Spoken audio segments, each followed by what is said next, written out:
Greetings, Guardians! Welcome to the 45th episode of the DTR podcast. I am your host, Jay, the content manager here at DTR, and joining me this week are my wonderful co-hosts. First up, we have Danfinity. Dan, what's up, man? Hey guys, what's going on? Welcome back. Next up, we have Wraithos. Hey guys, how you doing? Welcome back, man. And Plasmic Leaf. What's up, man? Welcome back. Haven't been here for a while. Yeah, it's been a while. Greetings. Welcome.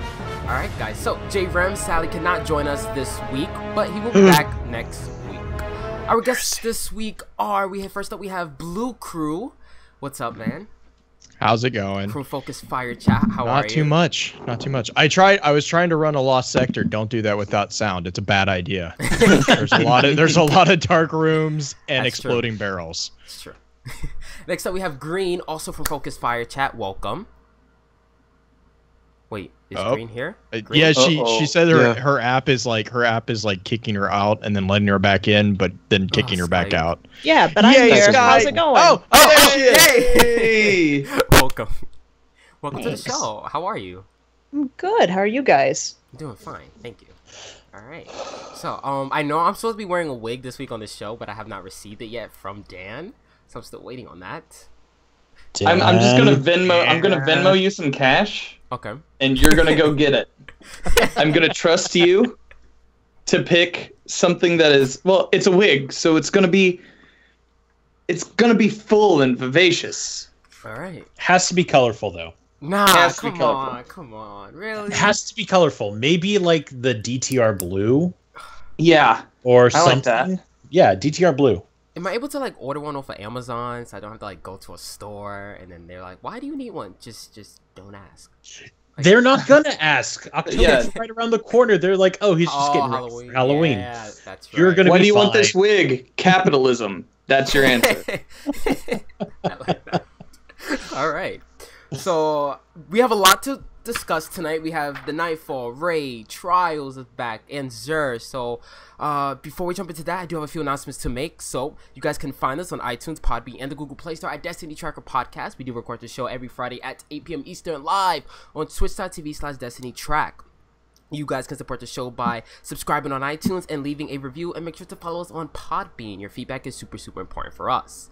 You guys can also use our promo code DTR for 10% off your Gamer Subs order, and use our promo code DTR for 15% off your Clutch Chairs order. Alright, so Blue Crew, I do want to throw it over to you, man. Tell us a little bit about yourself. What do you do here in the community? We try to make sense out of the story that is Destiny, which is, it has gotten easier but also more difficult in the same breath. But yeah, so for the longest time we were just doing chats over on Band, and then we moved over to Discord, but primarily we look at just analyzing the story of Destiny and kind of explaining everything that's going on behind the scenes with that. Lot of grimoire reading, which I know is no longer a chore for everyone, right? Because we don't have it. It's all in game now. But yeah, and the other thing that's kind of taken off also in the Discord chat is we also have a lot of different games. That it's not just Destiny anymore. We have Halo. We have I think there's a Monster Hunter. There's, Overwatch, of course, is another really big one that we have a lot of. Star Wars is another big one. So it's pretty much anything. I think right now we do an extra lore every month. So it's like something that's not Destiny lore. It's something extra. And this month is actually the DC universe, which I know Green is just...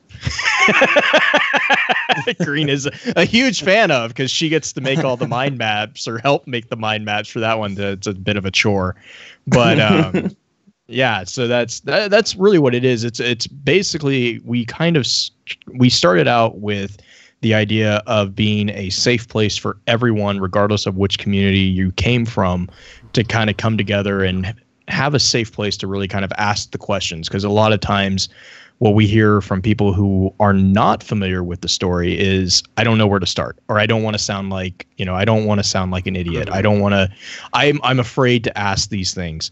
And so the entire theory was, well, okay, well, we'll give you a place. I mean, that's really our entire thing. And I think we do. I mean, I'll kind of throw it back on you guys. I think we do a pretty fair job. Yeah. Yeah. I think we do. I'd say so. So that's really kind of the core philosophy behind us. And then the podcast that we do is kind of just a natural result of a lot of our members just don't have the time to keep up with the chat, because the chat, when people get excited about things, that can get going pretty fast.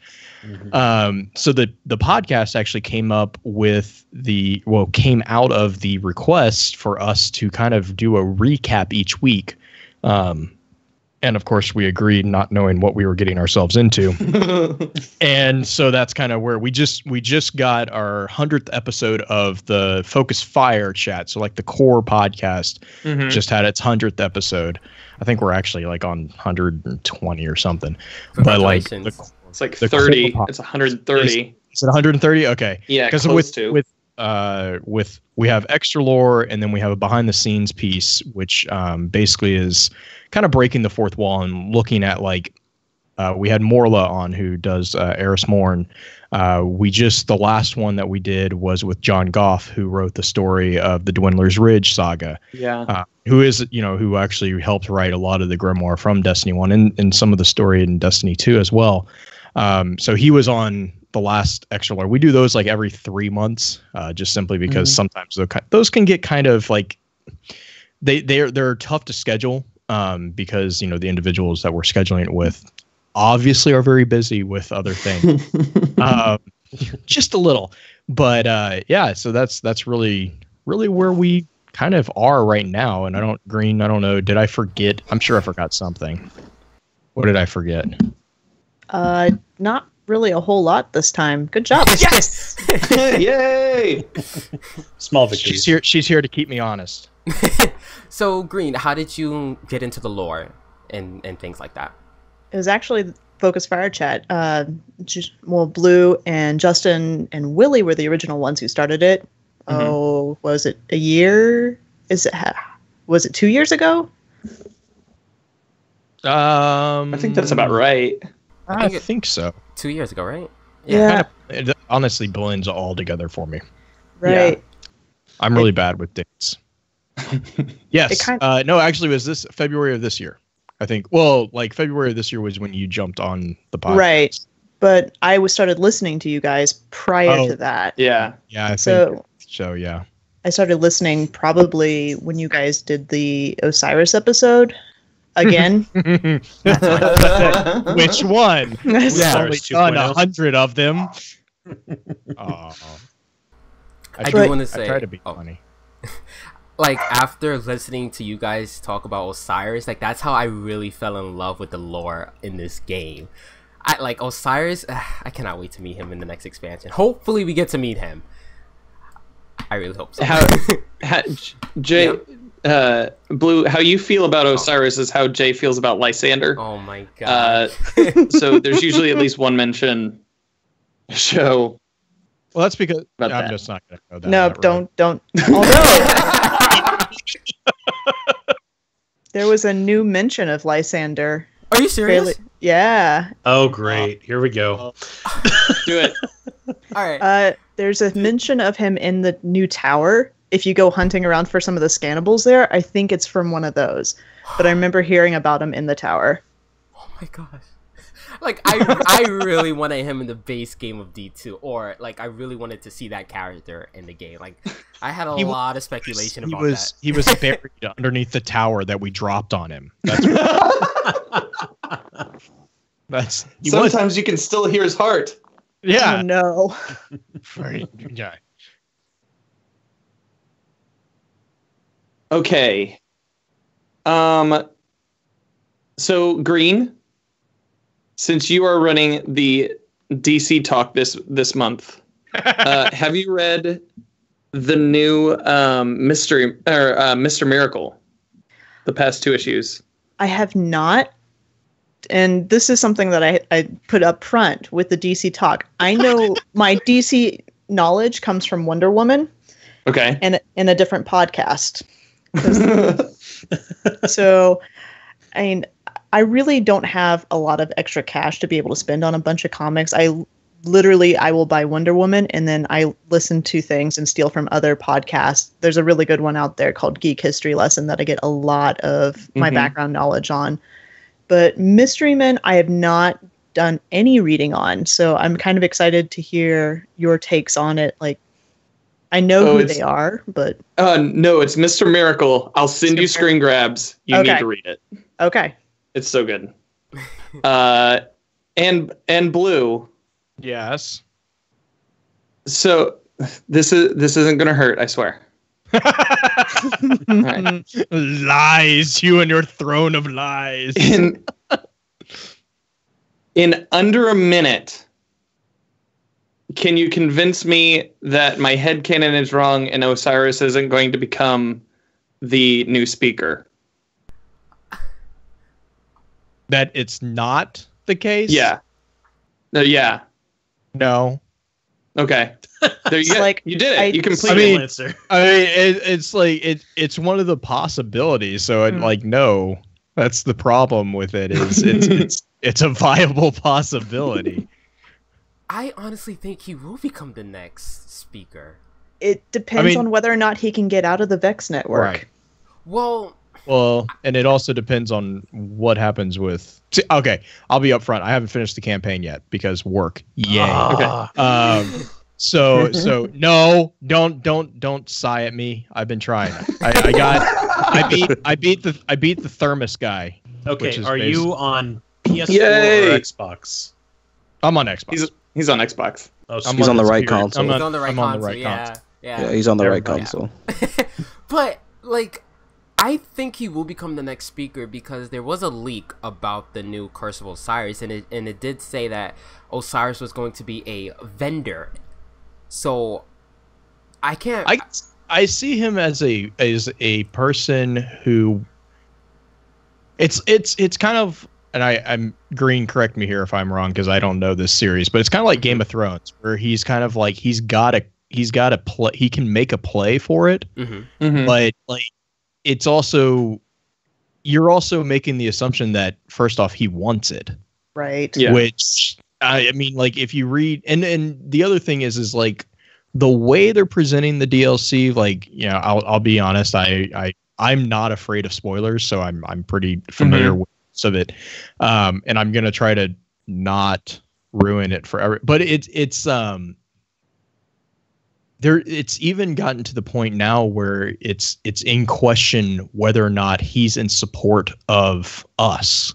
Yeah. Like the way that they're Thermos the Unbroken. Yes, exactly. I cannot read that guy's name without okay. Like so mad at him when I killed him and I didn't get caffeine out of it. But I mean, that's the thing right now that's up in the air is, you know, what side of the conflict is Osiris? And I would also qualify that with that's not assuming that there's only two sides. You know, we are seeing a ever increasing complexity in the story, which is an amazing thing. I've you know, it was one of the first arguments that we had about Osiris was that he was presenting a possible third option to the light and the dark. You know, there's this kind of medium place with Osiris that was kind of in D1. You know, the name of the DLC is Curse of Osiris.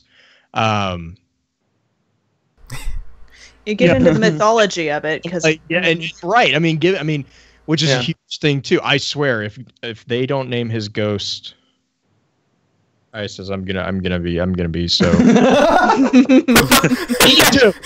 It would fit the mythology, okay? She him, she put him back together, except for the crucial piece. But we're not going to get into that because we're going to try to keep this PG. But yeah, no, I mean, like given mythology between Osiris and then, you know, you have Thoth, who is also kind of, you know, secondarily mentioned with the alchemy raiment. There's a lot of heavy influence that the Egyptian mythology had. Obviously, if you know, looking at the trials of Osiris in Destiny 1, now the trials of the Nine, which I haven't quite gotten a chance to look at the new vendor, but he looks it looks amazing. Yeah. But like just the theme of the entire Trials of Osiris, you had the Fire Island, which was, you know, pretty much, if you're familiar with the mythology of Osiris, is very, very strong in that mythology, because purification of fire after the Trials of Ma'at, which is basically where you are held accountable and you are judged if you are worthy to go to the land of the dead.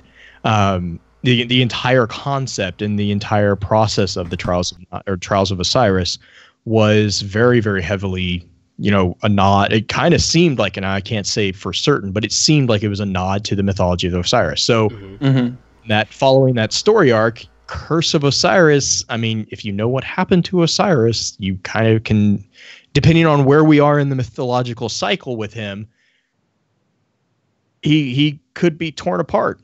Also, you have the missions on, was it Nessus where you hear the stuff about Osiris again here in D2? It was Io, I think it's Io. Io. It's There Io, we yeah. go. Okay. Well, So, sorry. no, it's one of those things, just to kind of dovetail off of that. You hear that he's lost in the network, and we don't know of anyone else besides the people who did Ishtar Collective to kind of go into the network. So if he's gone into the network on his... We know one person, but she doesn't have time to explain anything to us. Right, but she's already an Exo. We don't know, is Osiris an Exo? No, he's human. Oh, So- he is human. Can he physically implant himself into the network without being ripped apart?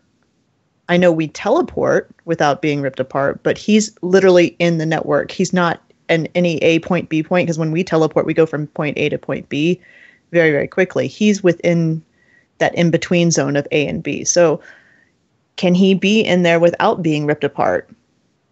Well, how about this? Okay, go ahead, Jeff. Oh, no, like, I'm just thinking about from the leak, it does say that we're going to save Osiris. So if we save his life, would he want to become the speaker?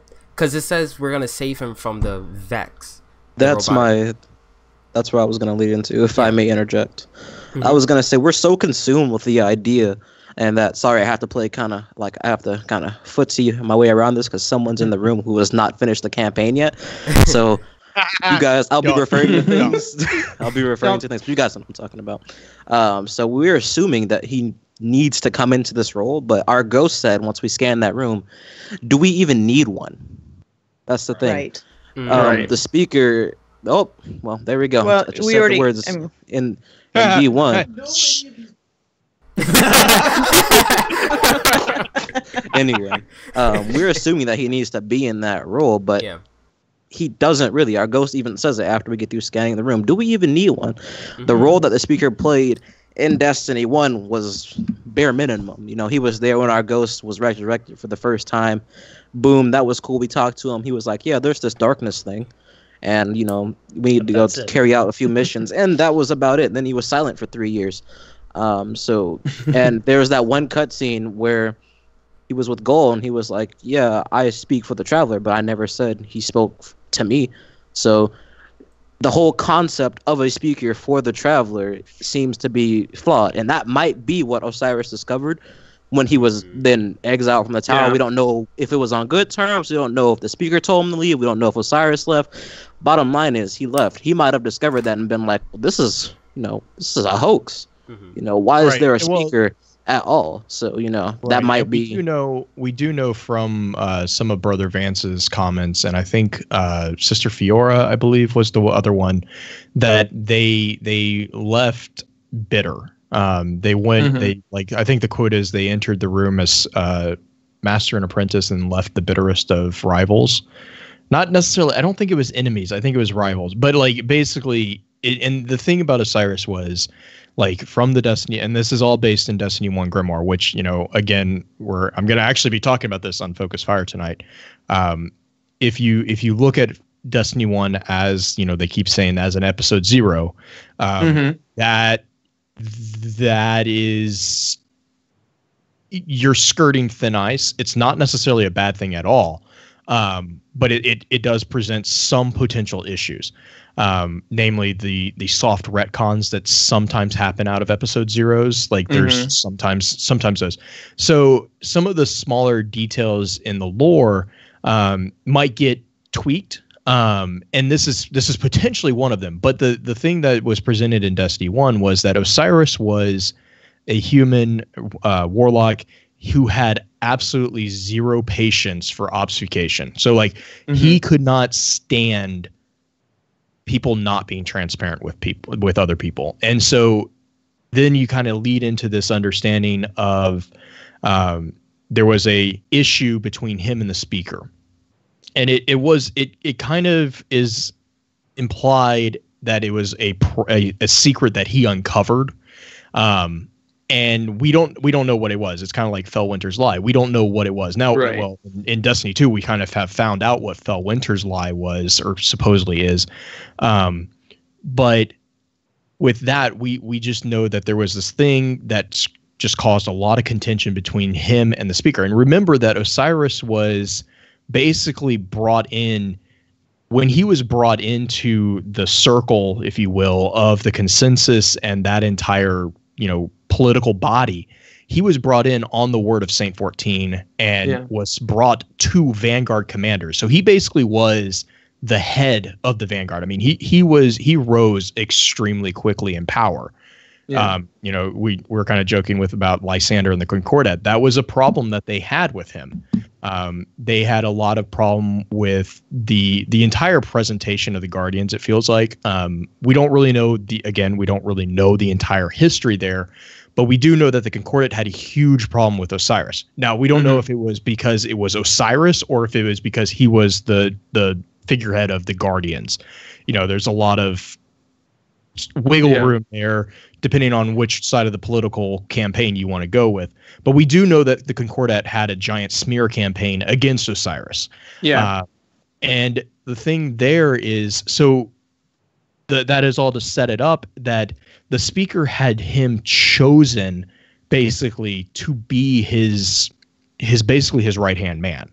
Like he was raising Osiris up. He was basically mentoring him.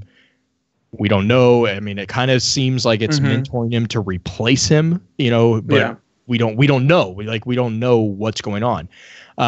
So for something to drive a wedge between two figures who have that close of a relationship, it had to be pretty big. And there's a lot of speculation on what it is. And one of them was exactly kind of what you guys are talking, is that the speaker doesn't really he doesn't really have communication with the Traveler. He's just kind of there.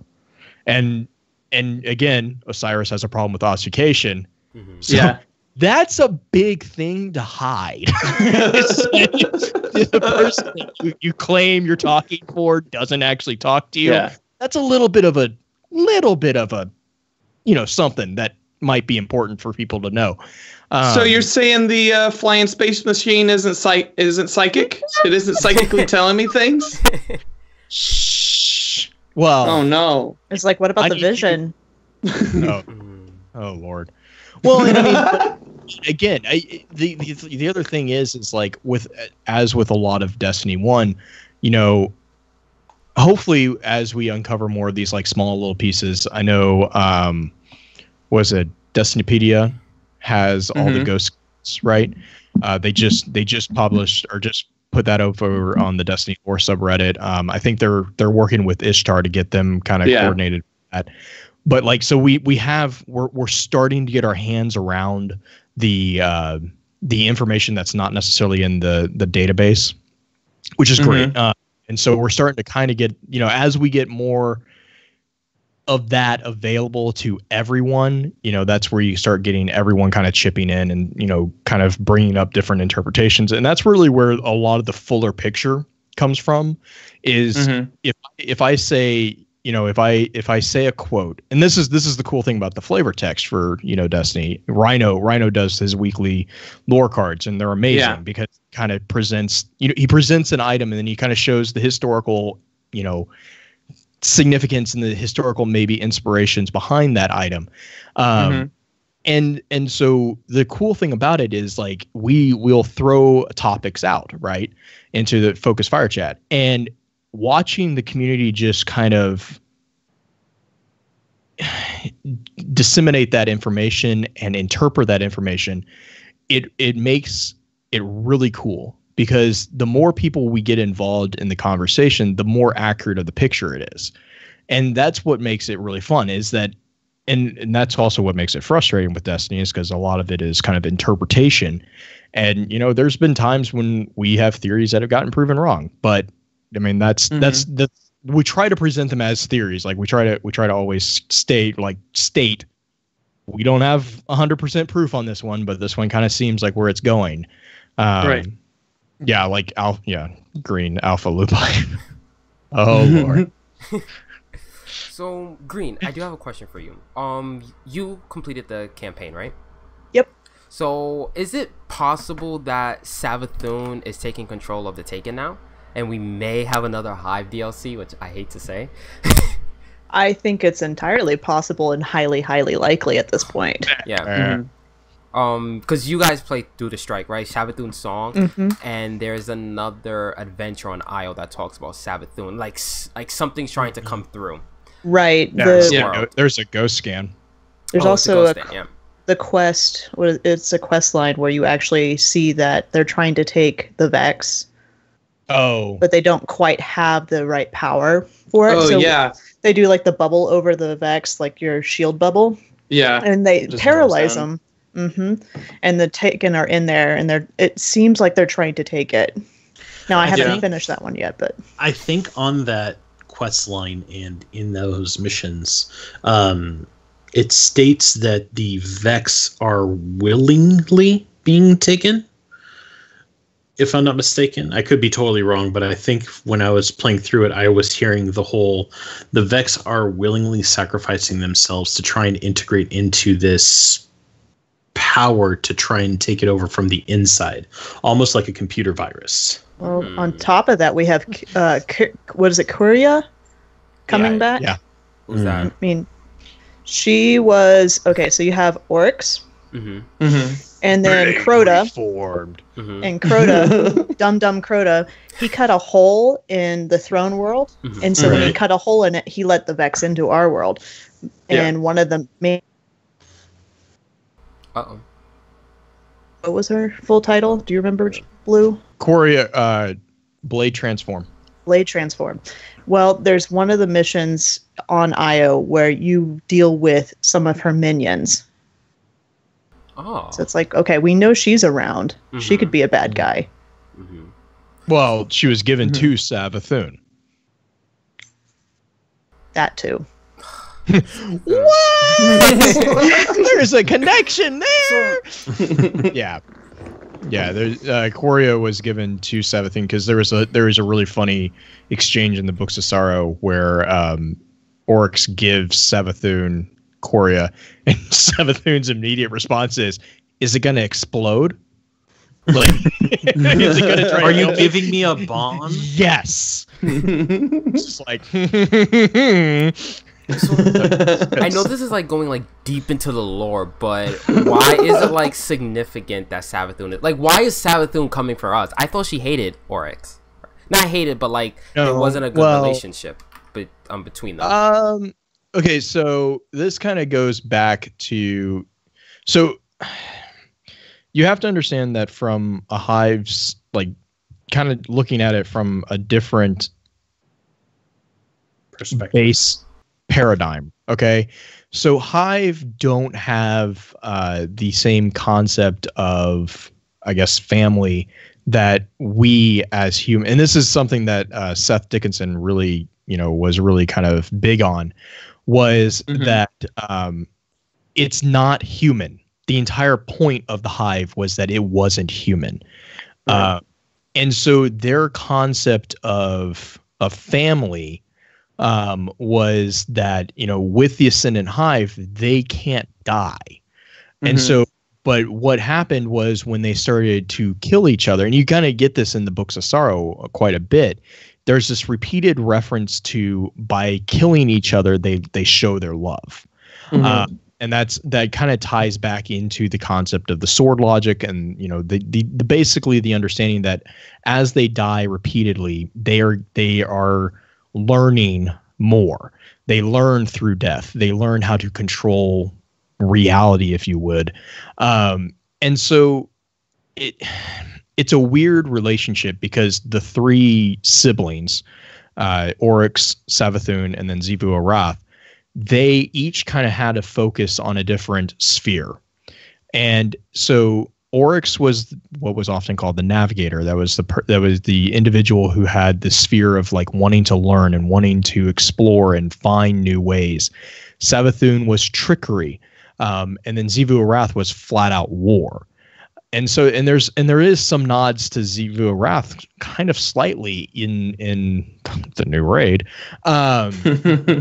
So there's, I mean, the two siblings, but the thing is that they were constantly competing with each other. But it was a competition that was born out of love for each other, which is really weird for us to kind of grasp. Yeah. But it wasn't hatred that drove them to kill each other. It was love. So, and that sounds really weird to us, but the other thing is the base understanding that you have to have about the Hive is that death to them was not death. As long as they didn't die in the throne world, and even when they did die in the throne world, that was not permanent. And Green, I know you have some weigh in on this one too. Yeah. As far as to answer your question completely about why Savathun is after us now, it goes back to what their worms dictate their natures to be.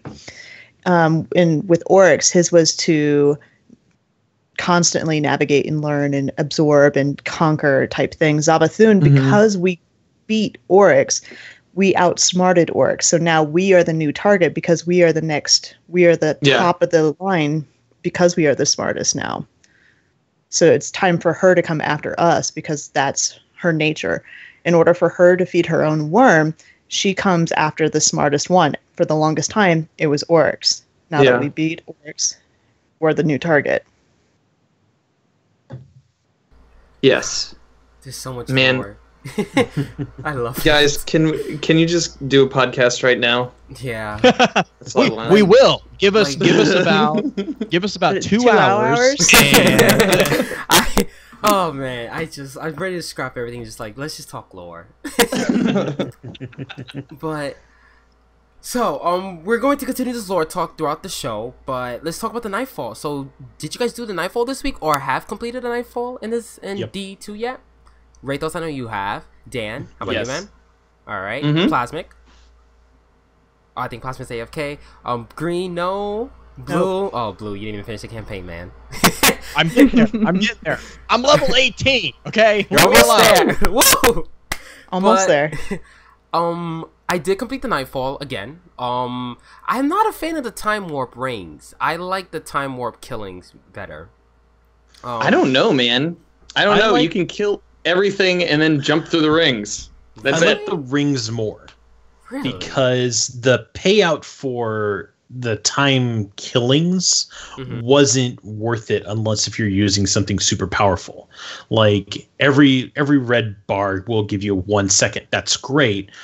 If you're not packing enough heat or if you're not doing the DPS, you're not going to be getting that 1 second per kill payout. It's not even.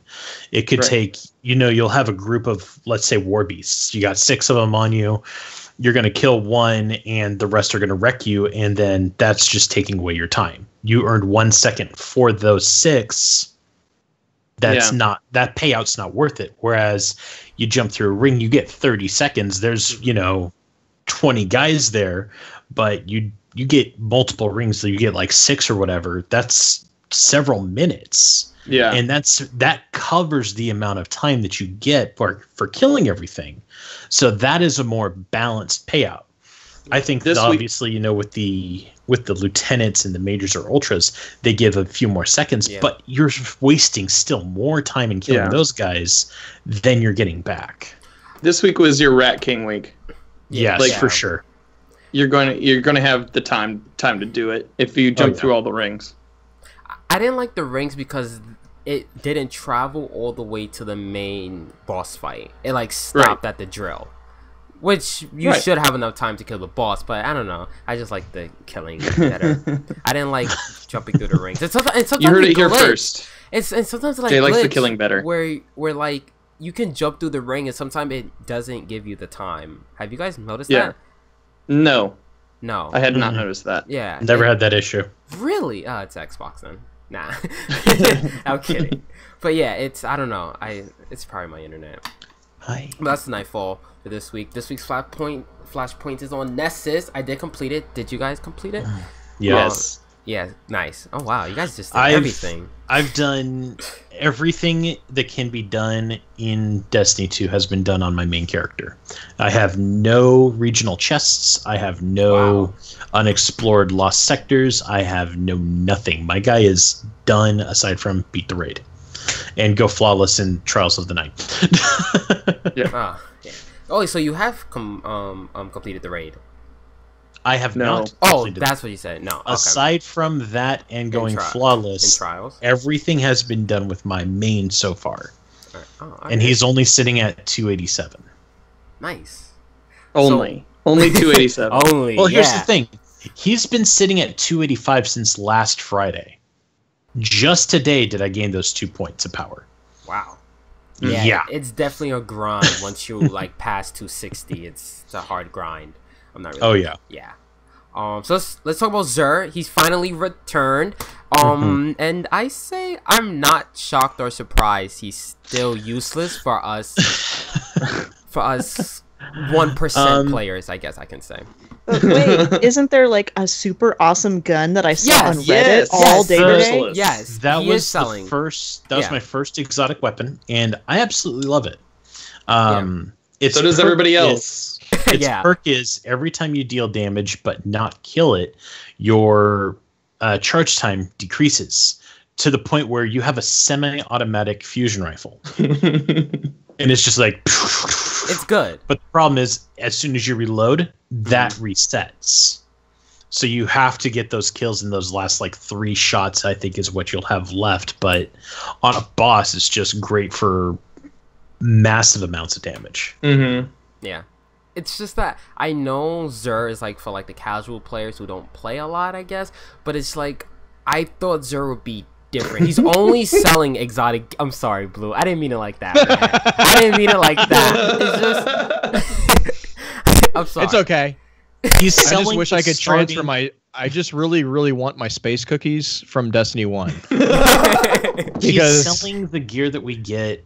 You know, right off the bat, it's nothing. I did see that special.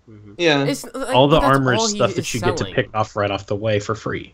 Yeah, and if you didn't pick it, great. Then you can go ahead and get the other one that you never picked up. But I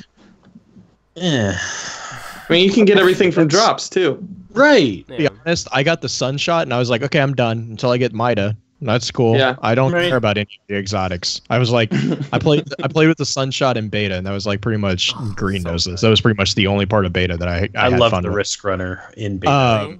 I didn't try. I only played my Hunter, and so I got the sunshot, and I was like, this is amazing. That Risk Runner, you should definitely take a peek at that when you get the chance. Okay, I'll try to get a hold of one. But like I got that in the one of the campaigns with one of my new favorite guys, little Vexarm man. You like Asher? Asher. He's so snarky. He's annoying. Yeah. I'm with Green. He's annoying. He's one of the ones that you just love to hate. And I just love the snide comments from your ghost while you're with him. He's like, "Oh my god, can you imagine running a strike with this guy?" No. And it's like, so ghost. I feel that Asher is one of those people that uses a vast vocabulary to make themselves look more intelligent than they truly are. Yeah. He does give you viable options, though. Yeah, viable options, but I still feel like he's trying to impress everybody and say, look, I am the most intelligent thing out here. And then he's proven wrong multiple times. So he's a cryptarch without actually decrypting anything? Yeah. He's a worthless cryptarch, yes. He is like vanilla Destiny cryptarch. Which, by the way, cryptarchs are guardians. Yeah. That was new for me. I did not expect that. Now, okay, going back to that point about that cryptards are like, all right, so Tyra Khan. I honestly feel like this is not a lore point, but I honestly feel like she was put from D2 and they needed a cryptard in D1, so they added her into D1. You guys feel that way? I say that because I don't because the way she was presented was in D2 or in D1 she was presented as a companion of the Lords of Iron, which was kind of like it was an actual conversation that a lot of us had, was because like it was like whoa, wait. She was a what now? Like how old is she? Like this doesn't make any sense. And that's so true. Like I know like that was a big, which now of course kind of makes sense. It's like oh, you don't age. That makes more. Okay, I got you. Where'd you go? No, I'm only saying that because it's like the assets that they. I feel like that's a whole nother topic. Never mind. Into game development and all that. Yeah. You guys see where I'm coming from? Like the assets from D2, like they took some of them and put them in D1 because they had to make an expansion like 9 months, less than 9 months actually. Well, as far as the development goes, she doesn't look exactly the same as she did in D1 either. Yeah. She's changed. Her look has changed quite a bit. But she didn't talk about coming from the Iron Temple. She said she came from the city. So that's another reason. Go for it, Green. It's she also was considered one of the cryptarchs that still studied. I mean, Rahul just stayed in the tower constantly, and Ives also did the same thing. He stayed out on the reef mainly because nobody wanted him anywhere around him because he was a jerk. But I like that you use nicer words than I do. Yeah, I don't know if we got to stay PC for this one or not, but it's debatable. Yeah. As far as Tyra Karn goes, her history is developed by discovering the lore of where everybody came from. That's her big pull. And so for her to be constantly traveling around makes sense, even though I get what you're saying. She was at Iron Temple and things felt Iron Temple was possibly one of the places we walked by in the, what is it? It's French. It's not a Dieu. The second mission where you're walking to get to the farm. Oh, yeah. So she could have made her way to the farm as one of the guardians that were rescued, because if you look back during that mission, you see multiple hawks, multiple falcons in the background. So we know that Lewis isn't the only one out there searching for people. He just happened to be the one to find us. So maybe there are other hawks out there finding other guardians like Tyra, pulling her into the farm. I never thought about it. Wow. You it opened my mind on that whole theory I had. That's what they do best. Yes. That's why I'm stoked they're here. So yeah, I think that's it on Zur. He's still... Oh, one thing also. How do you guys feel about he shows up on your map? Now, this was controversial this morning in the community. I like it. Really? I think it's interesting. Personally, I feel like they should have given us the option to turn on certain things like Zur, Lost Sectors, and Regional Chests to show up on our map. I feel like there should have been options, because that's what I love options. So I feel like that should have been an option on the HUD somewhere rather than he just pop up. Because some of us out there, we like to search for things, right? Does that make sense? Yeah. So... Yeah. I think Go for it. Okay, I was just gonna say. I'm like, it's one thing. My one thing is it's one thing if you have a single item. Okay, so you have basically 2 or 3 days to find him, right? It's one thing if you have 3 social spaces and hey, random generation of where he's gonna be, but the 3 social spaces are limited. They're not super large. When you're talking about the whole of the patrol area, I mean, the EDZ alone, they've said is larger than anything that they've put together. So it's kind of it would be kind of I mean, in my mind, this is kind of being hey, you're gonna get the Skyrim map, and you get 2 days to find one NPC. we're not gonna let him wander around for you. So you got that going for you, but have fun. But like to me, I'd be like, yeah. I understand what you're saying, but it's like they could have fixed that by putting him next to people like Failsafe or Sloan or. But then like, that's just a social space. That's technically a social space too. Well, you have the same problem though. That's just making it less exploratory, because then it's like, oh hey, I'm gonna fast travel. Oh, he's standing by failsafe. I had to come here anyways. Another question is, does he appear for people who are under level? Because not all the areas are unlocked. Oh yeah, I haven't started my Xbox character yet. I will find that out. No, he wouldn't appear because you don't have the planet unlocked. Xur's supposed to be in game. Like but if you had the planet unlocked, sorry, I'm just going from like if you had EDZ unlocked. Mm-hmm. There are places in the EDZ, if you went as a level 5 character, you would get destroyed. No joke. Mm-hmm. What? That's never happened to me. That totally happened to me. A lot. I'm the person that's like, I like a corner. Let's go. Nope. Bad call. That was a bad corner. And as far as putting barrels in there too. Yeah. As far as like story goes, I like Xur being a little bit more of a wanderer rather than just somebody who randomly shows up, has no idea what he's doing at the tower or at the reef, and just somebody who just happens to manifest on one of these planets. I mean, that makes more sense to me as a story rather than John just Travolta meme. Yes. God. Where am I? Where am I? See your point. Yeah, it's just like there are a lot of topics out there about this game is way too casual. Like we knew it was going to be built for the casuals. Like we knew that, but well, here's my counter challenge to that. Okay. Is like I get that, I hear you, but let's just 2 seconds of being honest with each other. Yeah. What's the major percentage of players? You're right. Yes. Casuals. You are right about that. I mean, I'm sorry, but this is where I'm kind of going to get a little bit bit confrontational about that, because the thing is like for me, for instance, right? You know, I have, you know, I'm literally running to Xur right now, actually, by the way, so I'm going to see if he's actually here.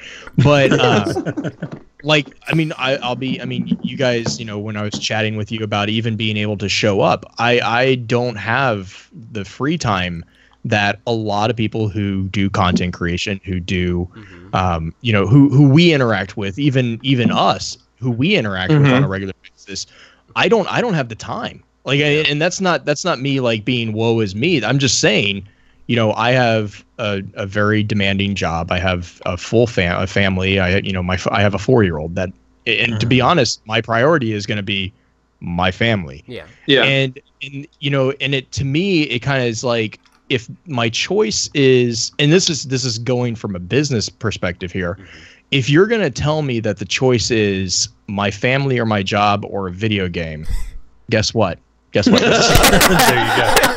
You're not going to sell a lot of video games. I mean, you're not. And so just, you know, just to be real there, yes, you do need to design the game to be accessible to casuals. Now, the challenge is, of course, from a design standpoint, that you have to appease both sides of the fence.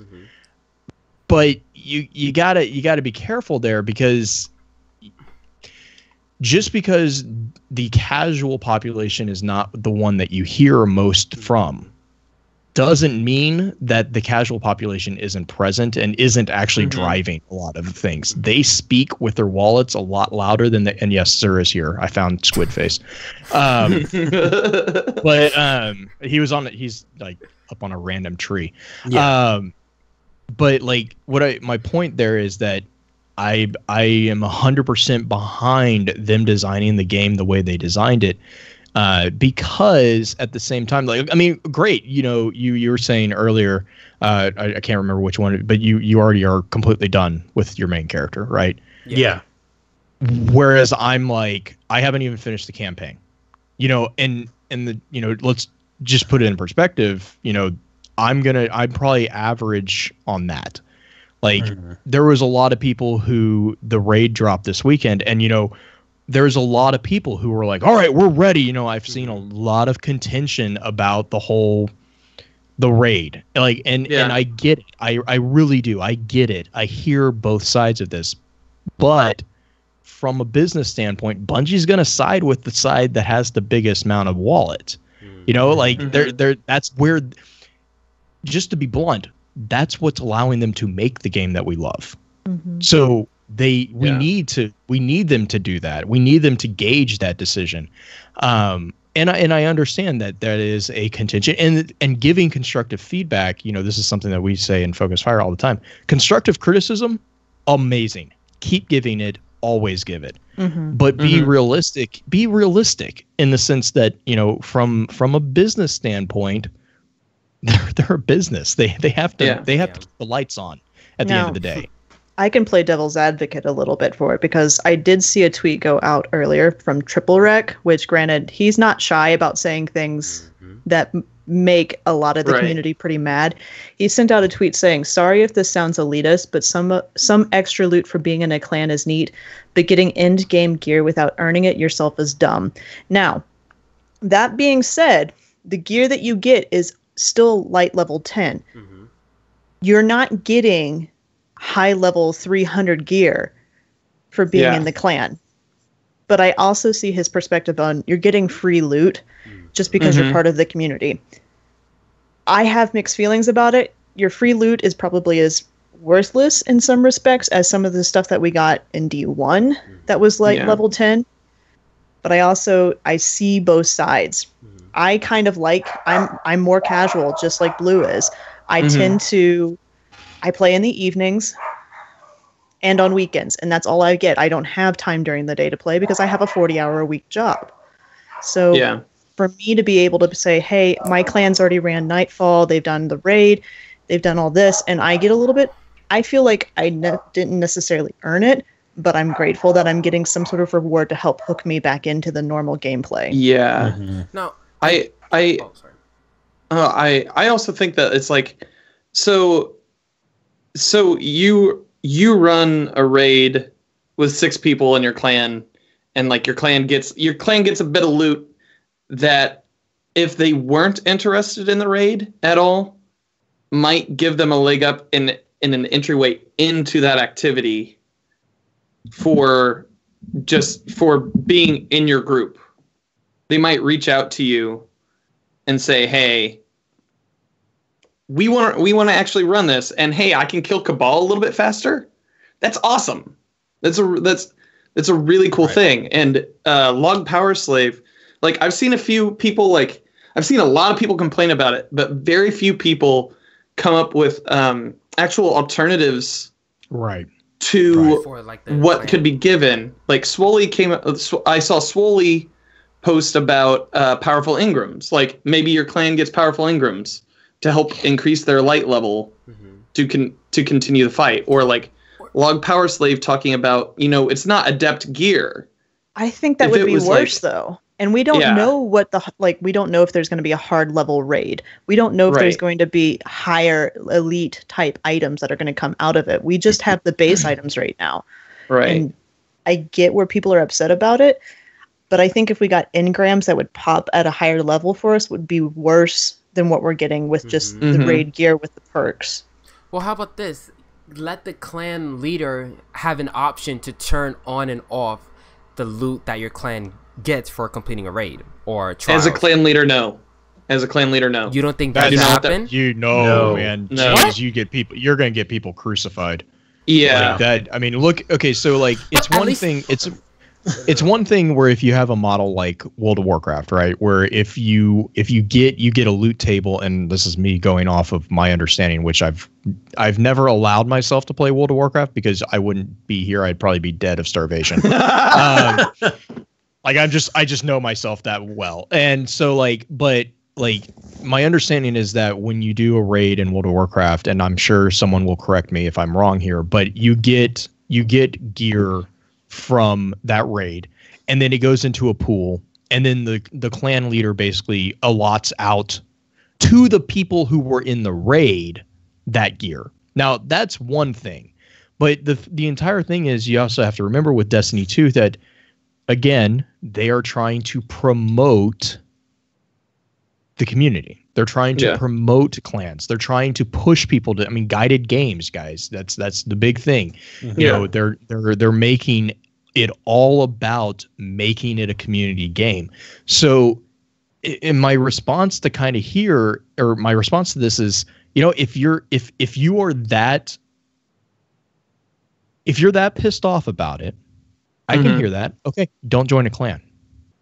Right. Don't join a clan. I mean, I'm sorry, but if it's that big of a deal to you, don't participate. But for those of us who appreciate that, that builds a sense of community, because basically what it's doing is it's pulling you together. You know that when your clan is doing things, that you're going to benefit the entire group.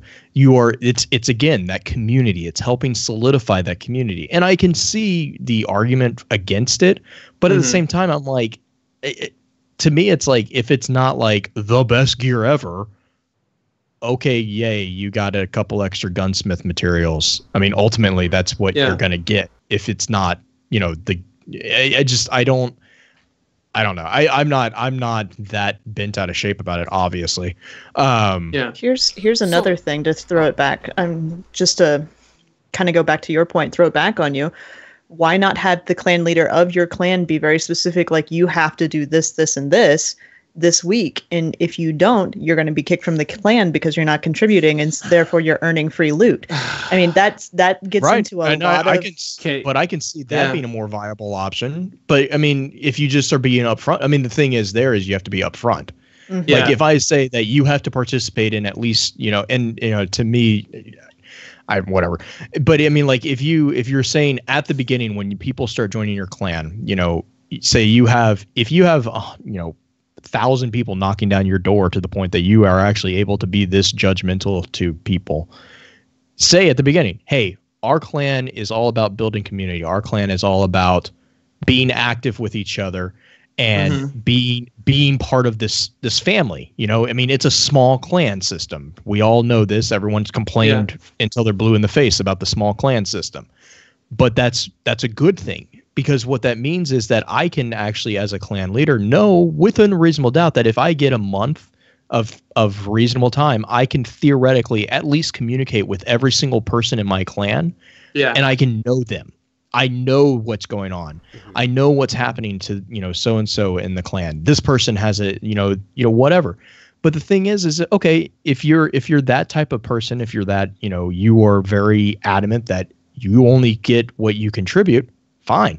When people join your clan, say, we expect you to do bam, bam, bam every week. If you don't, you get one warning and then pop, you're out. Hit the bricks, bub. Yeah, I mean, right? I mean, that to me sounds fair. That's completely fair. If you are the person that's saying that you only want active participants getting rewards for the group, I mean, I think the emphasis I would put there is you need to be upfront with your clan members. Like, you need to, if they join, you need to be upfront with them about the expectation, because my biggest pet peeve is you getting punished, you know, punishing someone for something that they have no idea what's going on. Right. But I think that would be a great medium. But then the flip side there is how do you enforce that? Right. You know, but I don't know. I just, that was a clan leader just having like a spreadsheet, like, oh, who has done this today?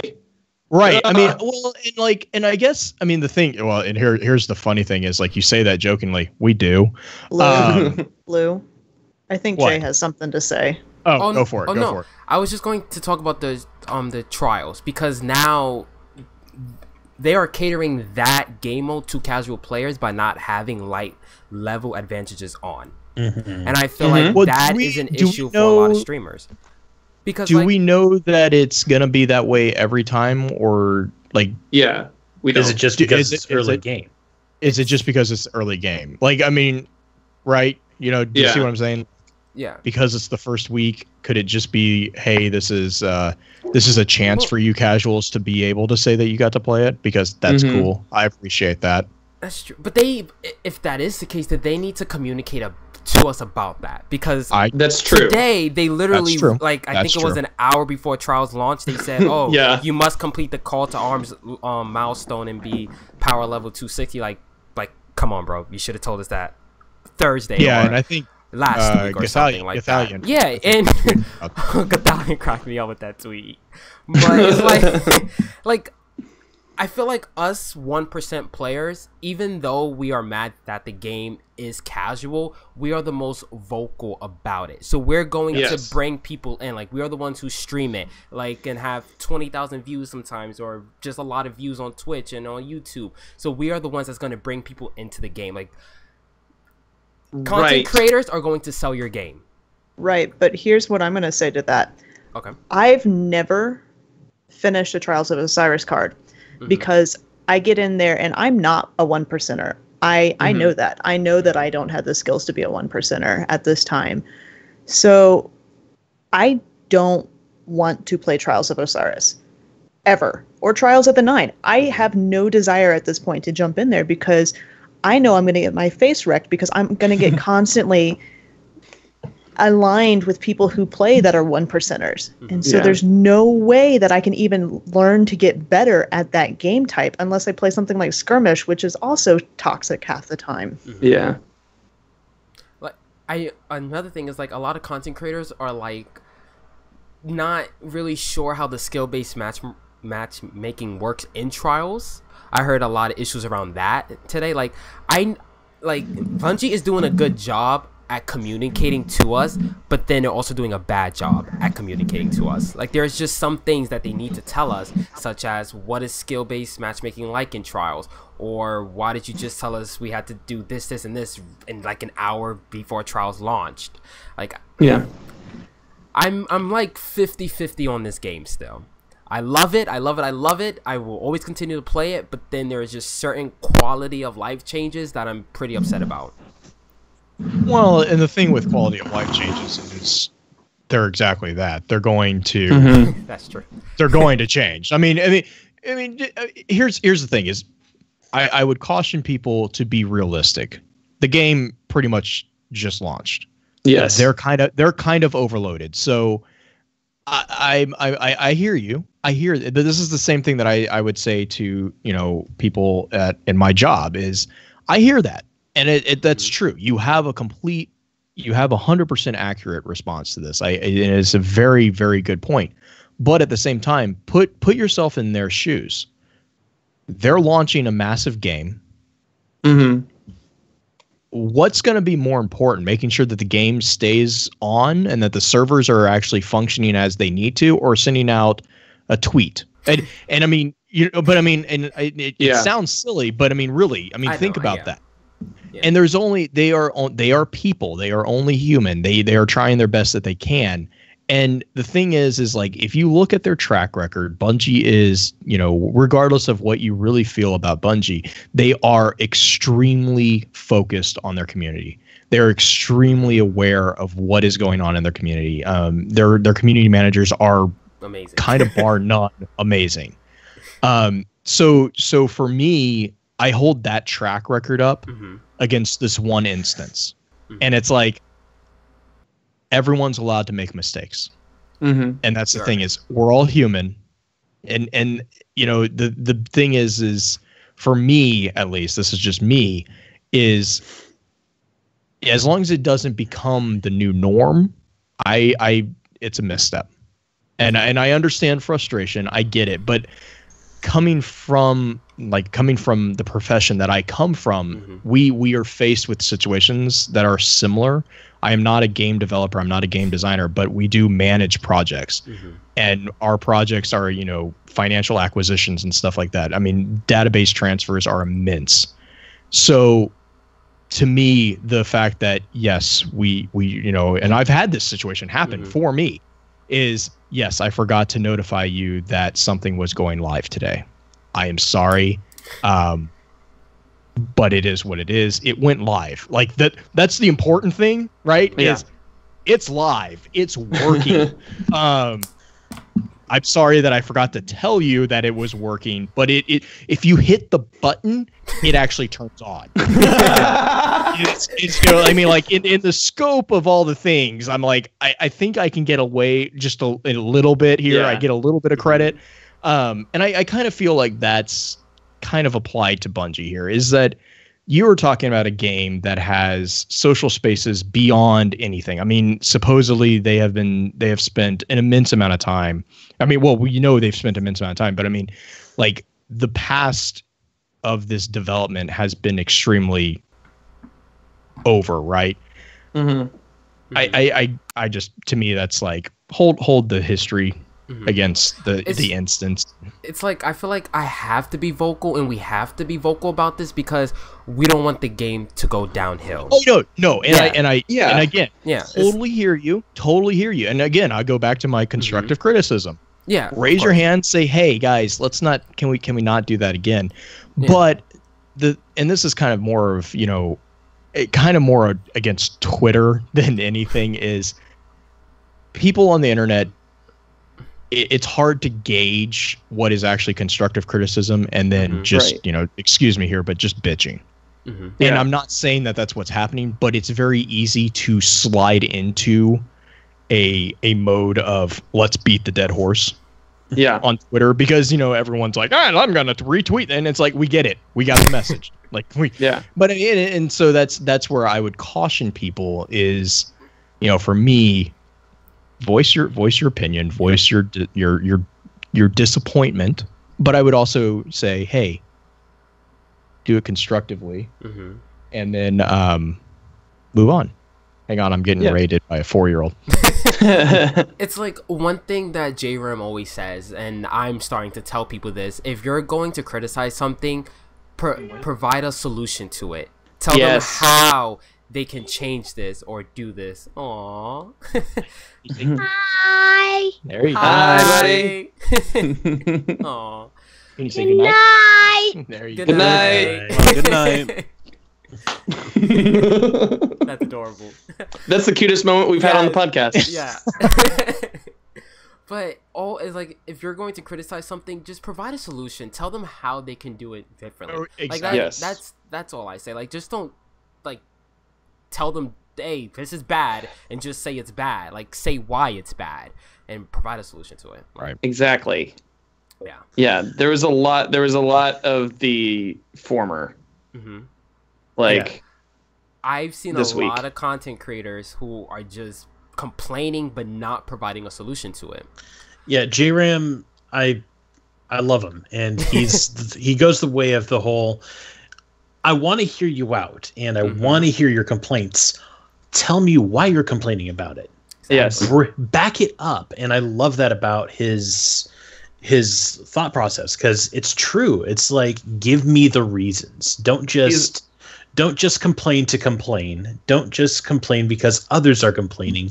Why are you specifically complaining?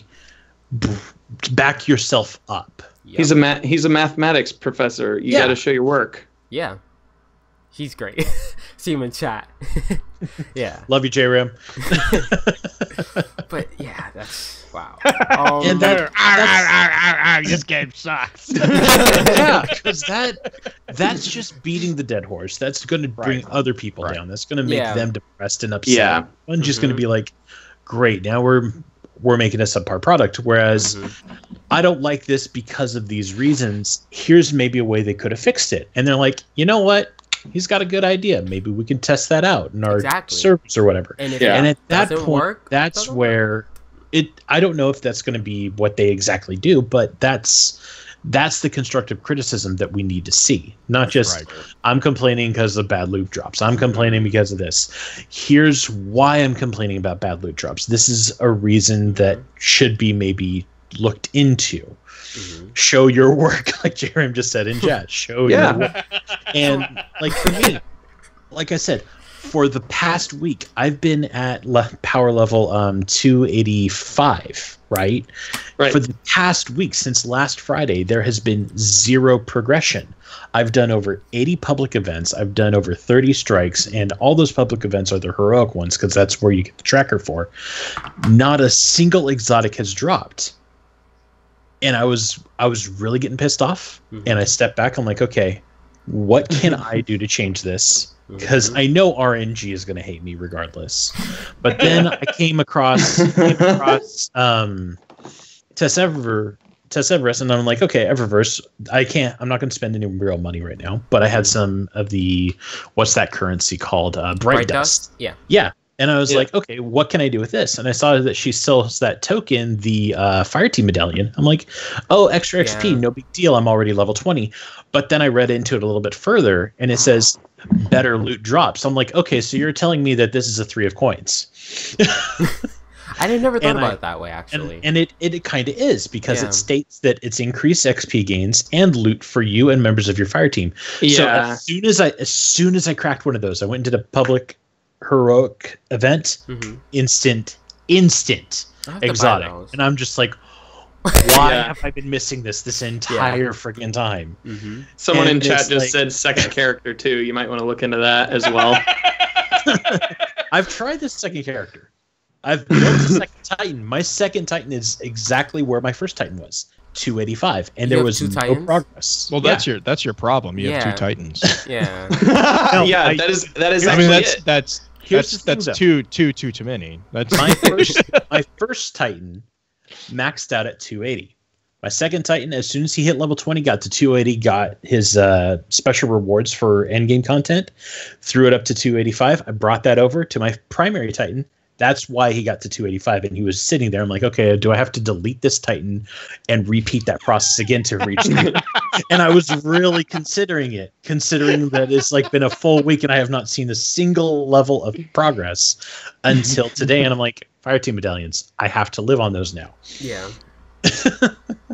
So let's talk about the raid. All right. Blue, I know you haven't done the raid. It's shiny. I've heard that it's really shiny. There's pleasure gardens that are not pleasurable. Yeah. No. They're not. No, there's dogs in those gardens. There's dogs in those gardens, and they're yelling at your flowers. Yeah. They don't like your flowers. I think that was Bife that was like, I remember pleasure gardens. There was not any pleasure to be found in them. I was like, nice. So Green, are you okay if we talk about the raid? Yeah, go for it. I've been watching them at work. Oh, God. All right. So it's I've seen a lot of content creators complain about the raid too. I was actually watching Miss Team KK last night, and she made some really good points as to why she is disappointed about the raid. And a lot of people are upset because there's only one boss fight. It's mostly challenges in the raid. Yeah. Something like that. It's mostly challenges. I've seen people complaining about the loot drops. I'm only up to the pleasure gardens. That's the one with the semi-gargons. The hounds, yeah. It's the hounds and the prisms of light and the bull and all the... Now, I will say, this raid is beautiful, okay? I love the scenery of it. But there's I love gold! It's like just some... I just lost my whole train of thought. Oh my gosh. Dan! I'll just throw it over to you, Dan. What are your thoughts on the raid, man? I like that it's mostly puzzles. Honestly, I did so I've only gotten to the pleasure garden, and it's infuriating. Same. It's infuriating. Rathos and I went in blind on Wednesday. God, that was annoying. And I'm glad we did, but God. Yeah. The first 2 hours were figuring out the the bathroom. That's what I'm going to call it from now on. It's basically a bathroom, yeah. The golden toilet. We had to figure out the golden toilet, and we hopped around to all the different places. We finally figured it out that the guys in the golden towels would only come out and slice us with their knives if everything was up to snuff. This sounds like a really bad sauna. Is what it is. Sounds like. It is on a terrible side of town. It is a terrible side of town. No. It is the worst. You got to shoot incense. The incense is the worst thing. Okay, so I agree with you, Dan. I actually like that it's more puzzles, because what was one of the things that we all complained about during D1? All the bosses, they're sponges. Sponges, yeah. That's all we heard during D1. So what do? They make it more puzzle-based, more challenging. So you get a little bit more of that kind of thing. And then your only bullet sponge is at the end. Yeah. Which was funny because who was it I was watching? I was watching Mr. Fruit. go through it with that group. And he's just like, the goddamn ending of this raid is easier than the beginning. What the hell? But it's getting to the end. It's just like, oh, really? Yeah. It's getting through the pleasure gardens. I almost said the pleasure chest. I don't know why. I'm sorry. That's a different area. That's a different thing. That's a different thing. Right now. It sounds to me like this is going to be like the best parts of the Vault of Glass and the Water Temple from Legend of Zelda. Mm-hmm. Yay! It is the Water Temple of Legend of Zelda. Wait, which one? Ocarina of Time Ocarina or of Time? Okay, there we go. Ocarina of Time. Distinction. Very, very specific. It's Ocarina of Time. Okay. It is Austin. Water Temple, Ocarina of Time, heroic mode. Because I've played both the heroic side of that and just the normal game, and oh my gosh, I hated the Water Temple in. It was a well-designed temple. It was very challenging, which I enjoyed. But the entire goal was to make you really mad, and they did. Really, they succeeded. Nintendo, congrats. But no, I mean, like, see that to me is actually, so, as someone who has not played it yet, to me that's actually what I enjoy the most about the game. Is like watching, because for me the cool thing is like, this is a first person shooter, right? It's like, oh my god, you're presenting, like, that was the fun thing about Vault of Glass was, there were bosses, and say what you will about the bosses there, but there was like the jumping puzzle. Mm-hmm. I mean, think the jumping puzzle, the first time through the jumping puzzle is still one of my most hated and most favorite memories from a raid, because it wasn't like you could know exactly the pattern, and it didn't freaking matter if you could nail the jumps. Like, jumping puzzles are stupid. But what I'm saying is like, that visceral reaction, to me, that's a sign of a good level design. Mm-hmm. Like, that's like the boop room. Follow the light. The pleasure pistons. Oh my gosh! I am a huge fan of platforming. I really am. Ask anybody who's ever raided with me in Vault of Glass. I'm a climber, straight up. I have gone everywhere physically possible that I can imagine in the Vault of Glass. Everywhere. I've climbed every rock. I've gone up to every cartoon barrier that I can possibly find. And I love the exploring. I love the jumping. I love clambering everywhere. And even right now, I'm on the highest point in the tower, and I'm dancing somewhere where you can't get unless if you have the boost. But I enjoy that. Mm-hmm. I enjoyed the platforming puzzle in the farm. I enjoyed the platforming puzzle here in the tower. I enjoy running around and jumping on things. It's fun. That's everyday life. So you like Mario? That I love Mario. Don't get me wrong. I love Mario. I like Mario 64 the best. But the fact still is, there are points in this raid that I just like, I'm done with. I've had enough. I don't want any more. 6 hours is too much. Yeah. I need to walk away now.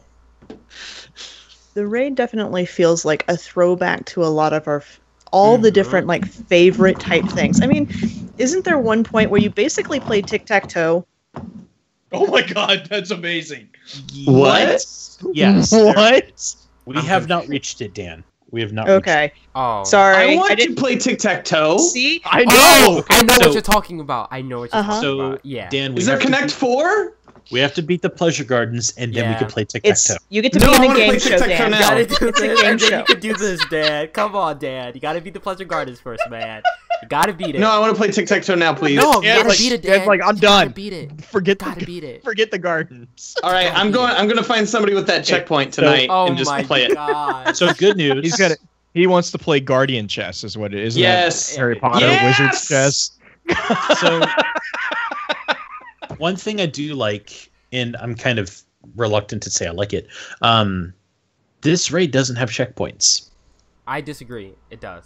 It does? It does. It's the middle room. That mid room is the checkpoint.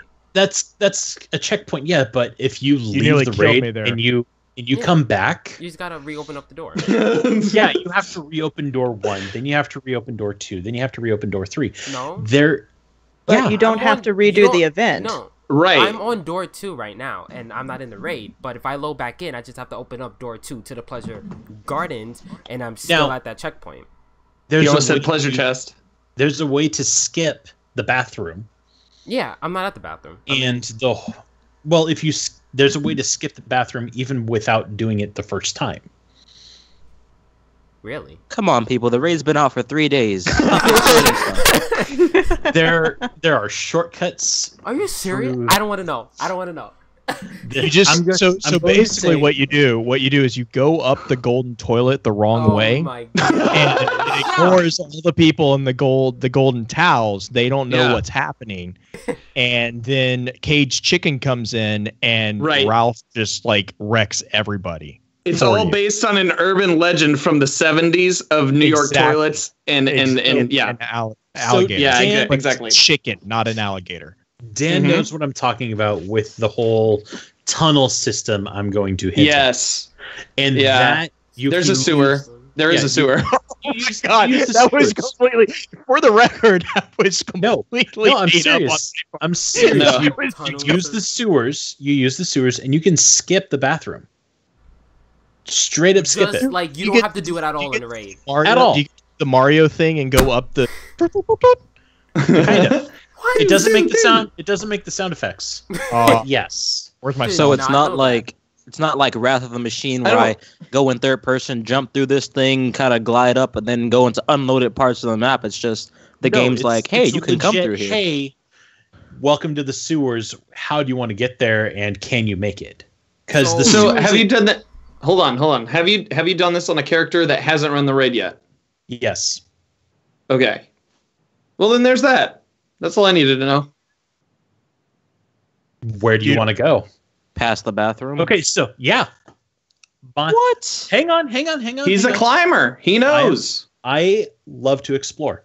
I am a climber. I love to explore. This is what I do. I grab my Titan. I ran through the sewer system. I Okay. walked into the throne room.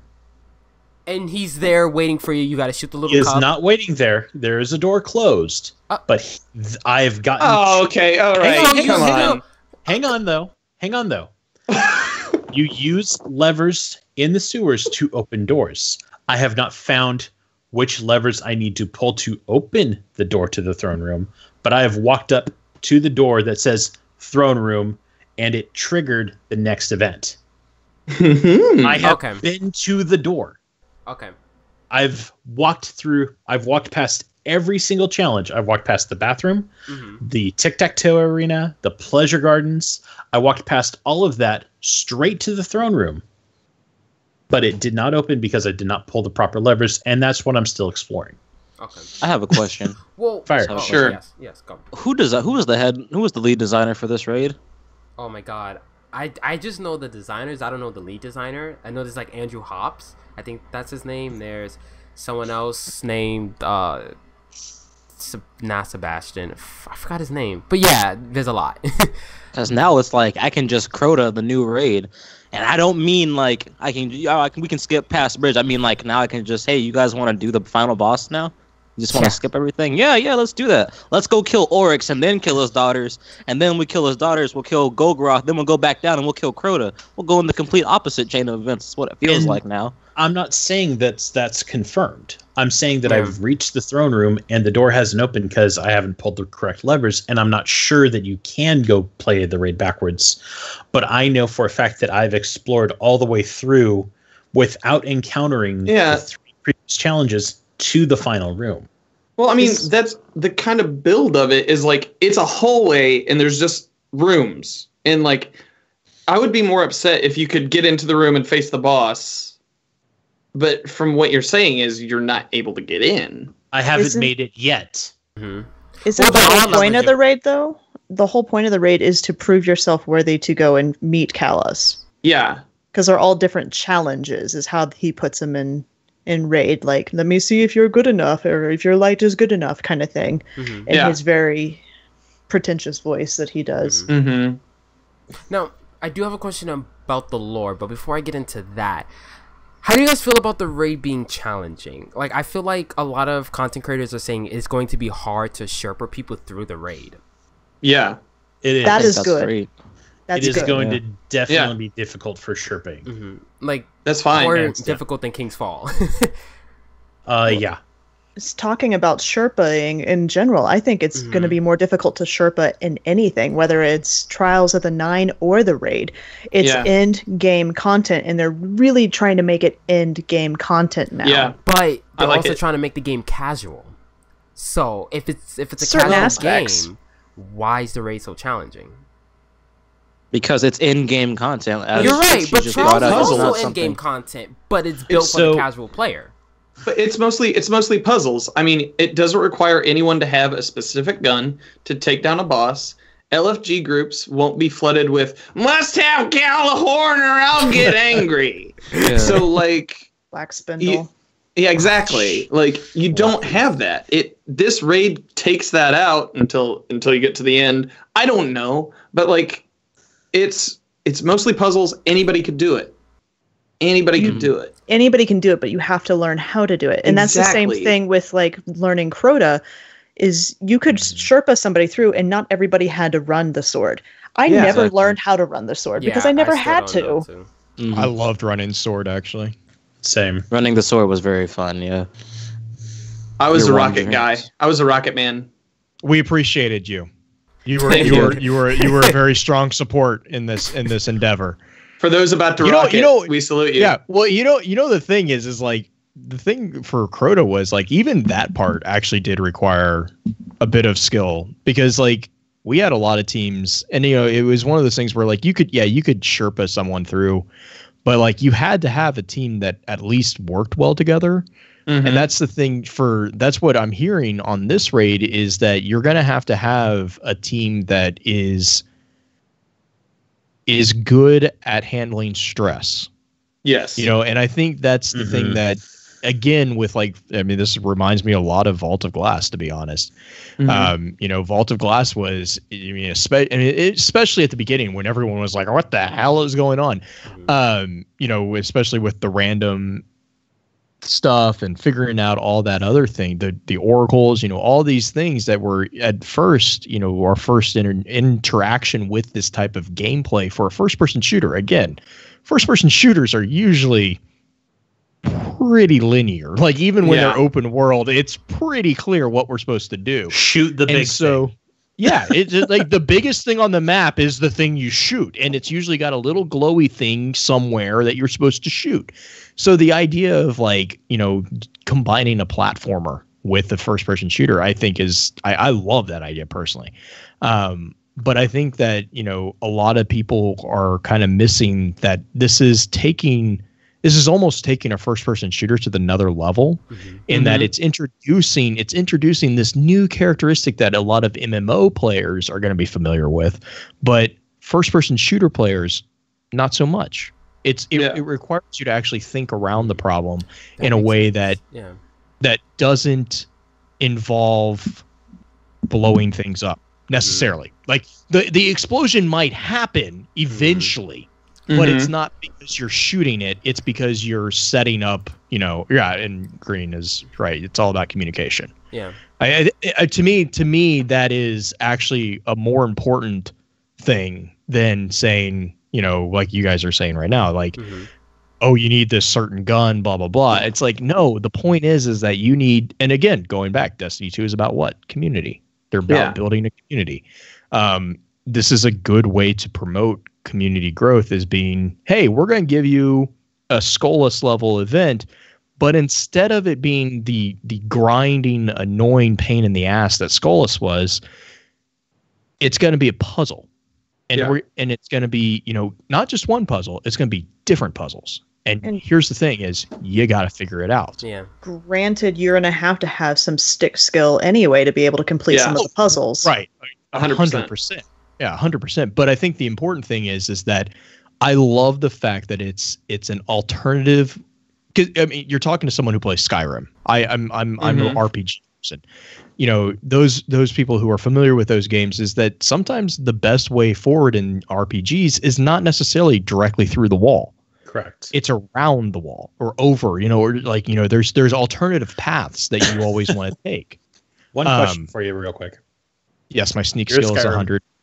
You're a wonderful Skyrim player, I'm sure. Mine is too. Do you always go over the mountain or do you go around? You always go over the mountain. Good answer.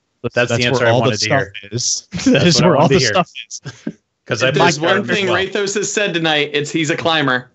Yeah. I don't have a horse. I have a mountain goat. Yeah. Yeah.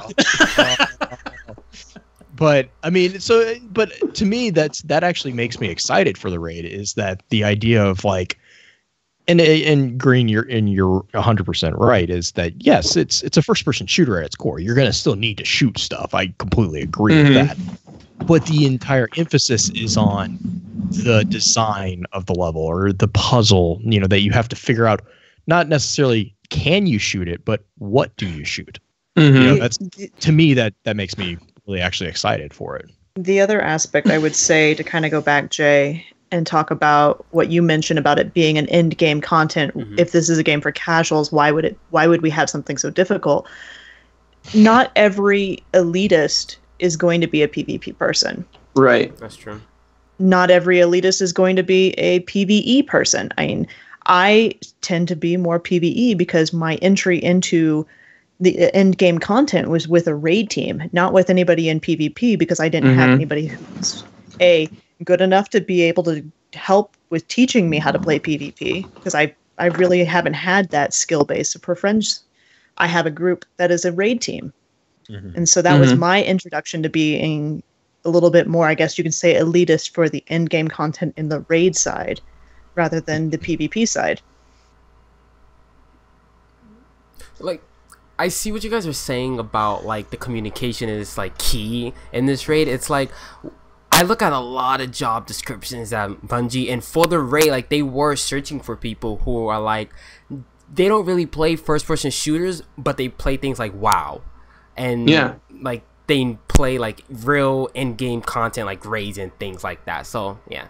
That actually makes sense. Yeah. They want to challenge us, and we've been used to these linear bullet sponge bosses. Like, just you have to go through everything in order to get there, and like those are awesome. Those are great, but they've been done to death in Destiny 1 and Destiny 2. Like, I'm a huge fan of this system where you literally have you're in the same place. It's very clear that you're in the same place, and you just have to work your way through it. Did you ever play God of War? I play, yeah. PSP. There's a lot of climbing in that game too.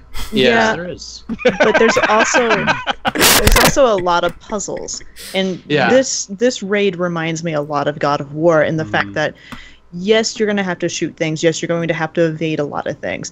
But you're also going to have to figure out how to get past it and think in a different way and outside of the box. And I think that, quite frankly, for me, who also came from playing Skyrim and my only first-person shooter before Destiny was Borderlands. That was it. Borderlands. So, but Borderlands is the bullet sponge. It is. Yeah. It is. Yes. But it's really the fun bullet sponge. And a snarky one. Let's just take Cade and just gonna Failsafe this and right make them here. their own darn game, and there's Borderlands. I think what they did really well with Destiny 2 is that they made the game to where it's not just one thing. It's not just a first-person shooter. It's also got other elements of other game types that a lot of the community enjoys. It's leaning more towards its MMO side, which it was wanting to try to do during Destiny 1, but didn't quite get the right feeling for it. Yeah. And now I think we're closer to it than we were before. That I agree with. Exactly. And one thing I want to say is, have any of you ever played the game Myst? It's a point-and-click puzzle game. It's amazing. Some of the puzzles in Myst are pretty high caliber, but Destiny as a first-person MMORPG, even though we don't like to call it that. It's what it is, at least in my experience with those MMORPGs, that is. Not every puzzle needs to be of Mist quality or of Outbreak Prime quality, because those things go to hardcore puzzle solvers. Not everybody picks up on things like that quickly, or has those ideas, set in, just those ideas that can come to them quickly. And some of those people tend to be a little bit, hot-tempered, so they might not want to teach someone, so Bungie has to find some way to appease those people while not excluding the general crowd that might not be as fast to pick up on them. So it's kind of like how when a temple in Zelda is made, it can be challenging, but it can't be too challenging. It has to be accessible to everyone. And I think so far, this raid is doing that pretty well.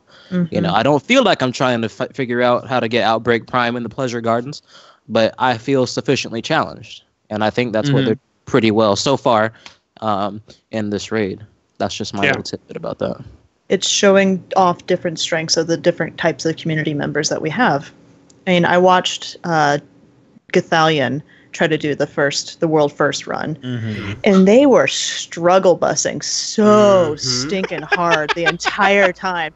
It was funny because you see these very, very high quality PvP players, because I would qualify Gathalion. He's not like up there with some of the guys that are really high up in PvP, but he's pretty darn good at it.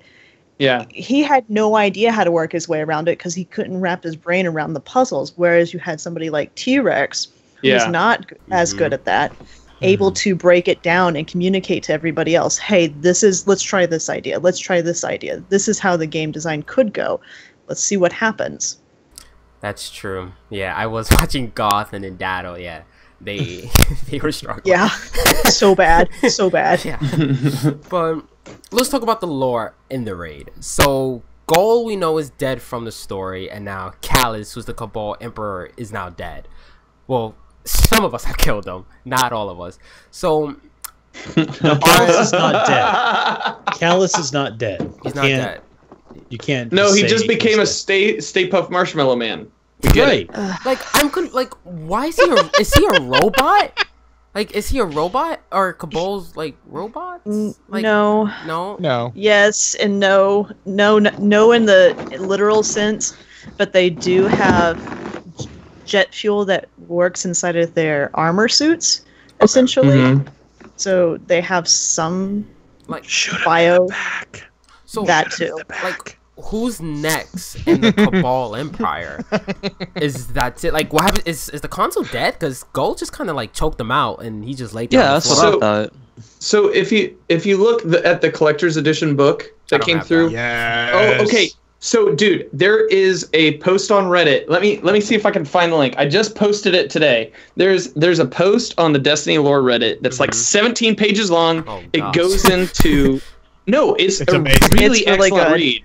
Really excellent read when it comes to the lore of the raid, okay. And Callus and the conspirators the outside of console and Gaul. Okay. It was awesome.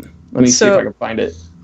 Just, do you have kind of an idea of what happened with the collector's edition and the letter that was sent out? I know they were like traitors in the Cabal Empire, and Gaul was like one of them. Like, I heard theories that we were gonna fight the Cabal traitors in the raid, but clearly that turned out to be false. So are they like next to take the throne after? Well, I guess I could say throne after. I guess as far as having an empire and stuff like that, afterwards you have Gaul, and Gaul was kind of the head of the conspirators. He was groomed to essentially take over that. Pretty much. I mean, he was groomed from a very, very young age. We know that the guy that he choked out was actually the guy who took care of him when he was younger. Yeah. He was the person who weaponized him, basically. Yep. Yeah.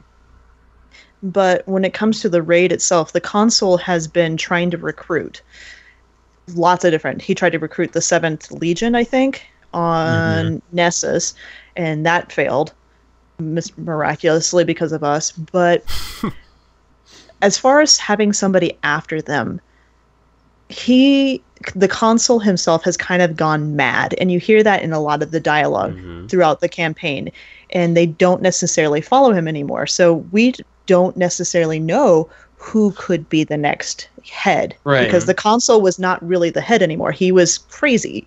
He was riding on the back of a Leviathan and eating up worlds with. You mean Callus? Yeah, that guy. Yeah, that guy. He's a deposed king. Like that. That's just what he is. And so, whether or not we have an idea who could step up, doesn't he? What about the daughter? That's where I was going to lead to. Is like that's the only connection we have that's unfulfilled at this point when it comes to Cabal literature that we have. Beyond that, we have a possibility of having new enemies come in because the Traveler being woken up. And if you want to talk about some crazy lore, yes, that's actually what I wanted to lead into. I wanted to talk about the pyramids now. Got your back on that. They're not pyramids. There was a Reddit post about that. Well, yeah, it's like we've seen that concept art of that for so long. We've seen it before D1 came out, and to finally see it in game, I was watching Goth when he actually completed the campaign and saw that, like, the whole chat went crazy and everyone was like, it's the 9, and I'm over here like, I don't think that's the 9. Like, that's technically the darkness, correct? Like, that's the darkness? No? Or we don't know just yet? We're not talking about the darkness now. 2. Yeah, that word's not allowed. We don't know what that is in Destiny 2. There is only absence of light. Which is technically the reality of it. I think it's safe to call it the darkness at this point, right? Even no. You have a different definition of safe. Because here's the reason why I'm going to say no to it. And you can correct me because I could be wrong, and I have no problems being wrong. Those ships totally look like something that's sitting on Io right about now. Okay. Where? The Pyramidium. Have none of you been to Io and done anything with Asher? No, I'm sorry. I have. Some of the regional chests are in it. Okay. Have any of you done the strike for the Pyramidium? Yes. Okay. Yeah, I know that one. Yeah, you had to wind around and all that stuff. Okay. That kind of looks like those ships. Yeah. Kind of. Okay. Now, I'm just waiting for the Slenderman. I'm just waiting for it. Maybe one of those crash landed on a planet way. And here we are exploring it now. Because when I saw that cutscene, the first thing I thought was, there's more than one Pyramidium. This must be Vex related. Just saying. That's what I think. I see what you're saying, but I disagree because it's like those ships woke up once the Traveler's Light was casted, and plus I heard theories about I don't know which character says this or content creator, I don't know, but like the light and the darkness has to live together. It's like yin and yang. Ulantan. Yeah, it was symmetry, and I believe Bife read about that and then posted a video about it. It's like what a coincidence that they wake up as soon as the light is casted, and there is supposed to be a fourth or fifth race actually. It's supposed to be a fifth race in the game. There's also the fact that the Traveler itself, there's that part of the mission where they talk about how you talking about the first cutscene? Right, where the Traveler cast off its own shard because that's possibly. There's going to be a balance between the light and the dark in every single person. They've talked about that forever in Grimoire. Even in the first sorry. No, go for it. In the first cutscene, when your ghost is like, you are a guardian, it shows these triangle things going over the Traveler. Awesome. I don't know if you guys caught that. Yeah. I thought that was Star Destroyers. Shh. I just want an AT-AT. I prefer the ATTE. Yeah, TE or PT. I prefer the TE. Yeah, fair enough. Personally. So those things climb walls. That's right. I forgot about that. Okay, I see this. It's like, okay, yeah. It's like those triangle things are far away from our galaxy, so we're not going to see them anytime soon. Clearly, like we're not going to see those anytime soon. But maybe. Well, can they teleport like the Vex? Because if they can teleport, then distance means nothing. That's true. I don't know. From the view of the cutscene, it shows that they're actually traveling, not teleporting. Yeah. Because if you think about it, if you really think about it, oh hey, there's our enemy. Here we are. Yeah. And it's a slow creep. Yeah, it's them creeping up. So I feel that not the teleportation. Mm-hmm. And even if, let's say, they can teleport, let's say they can only teleport so far from their main base, their ships, their pyramids. So let me put a question to you guys. Do you see them as waking up because the traveler is awake, or do you see them as discovering the beacon of where the traveler is at and then following that instead? I see them. Oh, I'm sorry. I'll let you go. Go ahead. I was going to say, because they don't seem hunting. They don't seem like they're hunting. They seem like they just are there.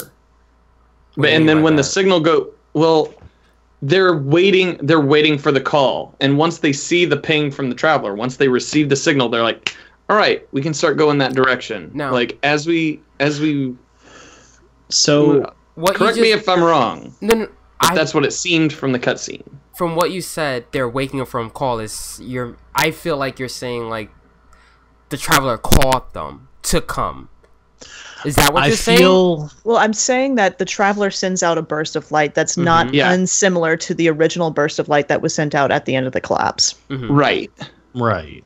And so now, with that beacon being sent out, would that be like a sonar blip to them? Right. Mm-hmm. It could also, like, because of how different characters within the game have different views of what the traveler is, and whether, like, especially with Osiris, like, you have him thinking that, like, maybe it's not everything it's cracked up to be. Maybe everything isn't black and white. Mm-hmm. Some things are gray. Callus constantly is calling back to that as well, where, like, you have he sees I think he sees one of the either Oryx or one of his sisters. Is that right? In the collector's edition, in the prophecy. I'm trying to remember. I know there's a nod to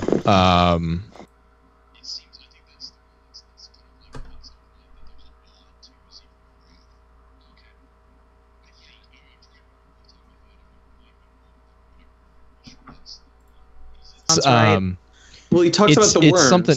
Yeah. Well, yeah. He talks about that, and then he talks about the phrasing that he uses is very similar to Xivu Arath's concept of her being war.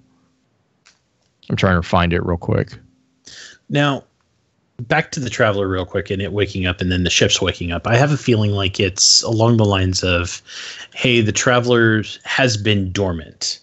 Like Pensalo's saying in the chat, it's been dormant, and now that it's awake, they're awake for that balance, and now they've been seeking it, and because it's been dormant, because it's been inactive, they haven't had a clear direction as to where to go. Now that it's like, oh hey, I'm here, they're like, yep, there's our prey, we got to go get it. Yeah, that's exactly what I was like when you're talking about talking about it calling it. I was like, well, I mean, look at any predator. Yeah, right. Your prey could be argued to say that you're calling the predator because it's finally like you know, it's finally giving something that the predator is like, the ears, you can just see the ears perk up, you know, and be like, that's where they're going. And predators don't expend energy unless they absolutely have to. Exactly. I mean, especially sharks. I mean, sharks are the ultimate predator, and that's one of the things is like, you know, they can scent blood, and that's when they close in. Or a wolf pack. You know, there's more than one of those pyramids. Yeah. The lore. Think about that for a while.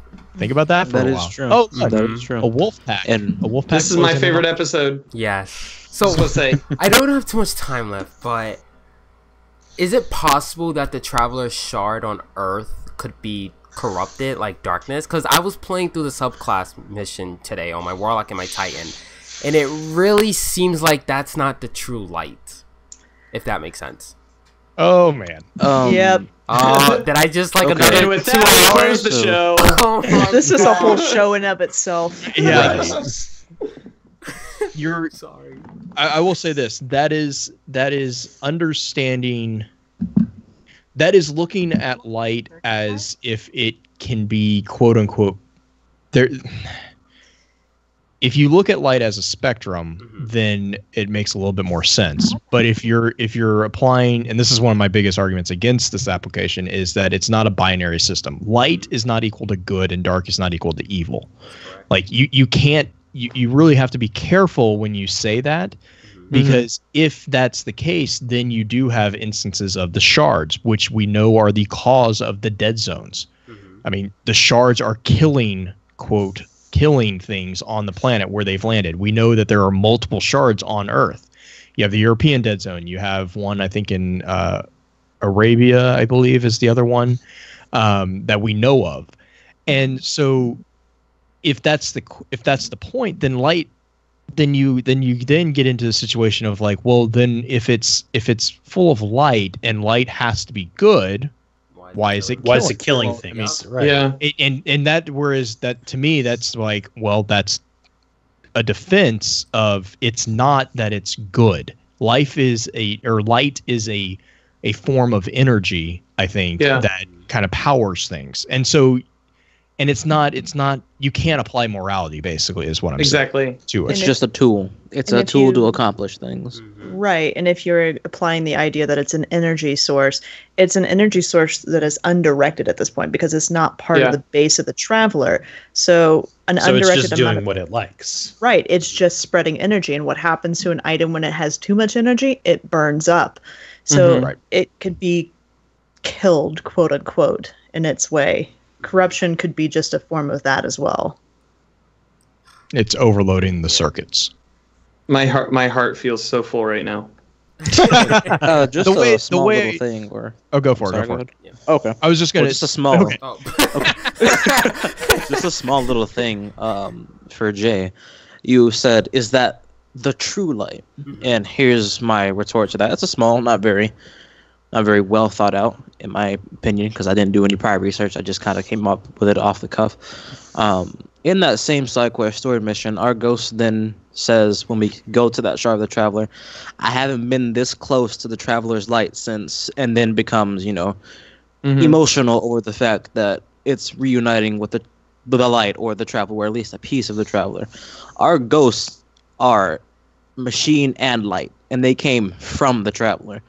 Would you not think that something that came directly from the traveler would know whether or not that was the actual light that it was natively inborn with, instilled with? That it wouldn't recognize its source is what you're saying. Yeah, do you think it would not know what its dad was after being born and given a purpose? You think it just wouldn't know? Are you my dad? But why aren't other guardians going there to get their light? That's a plot reason. That is like a plot reason. I asked myself as soon as I got my power, why don't you guys, if Zavala is on type, like, why don't you just go touch it, dude? I touched it. It was everything was cool and grand. I touched it. Why don't you go touch it? The only reason why you're not telling everybody where it's at is because your vocal cords have been cut. Oh my god. Exactly. Oh my god. Now, Also, I don't know if anyone else has seen this, but I kind of want to point this out, and it has to do with the whole, hey, Zavala, go touch the shard. I haven't seen his ghost or Ikora's. I was going to bring that up. I saw Cade's ghost briefly, but I haven't seen the others. Mm-hmm. That is true. Is it a possible potential that during the collapse, while all of the Guardians lost their light, maybe theirs got destroyed in the wake? I mean, last we see of the tower is, us getting kicked off of a ship before Gaul strips us of our power and then kicks us off our ship, and then we're falling to our death, but which we survive. But somehow. Yeah. But when we look back at it, by the way, when we look back at it, there's so much chaos, there's so much destruction.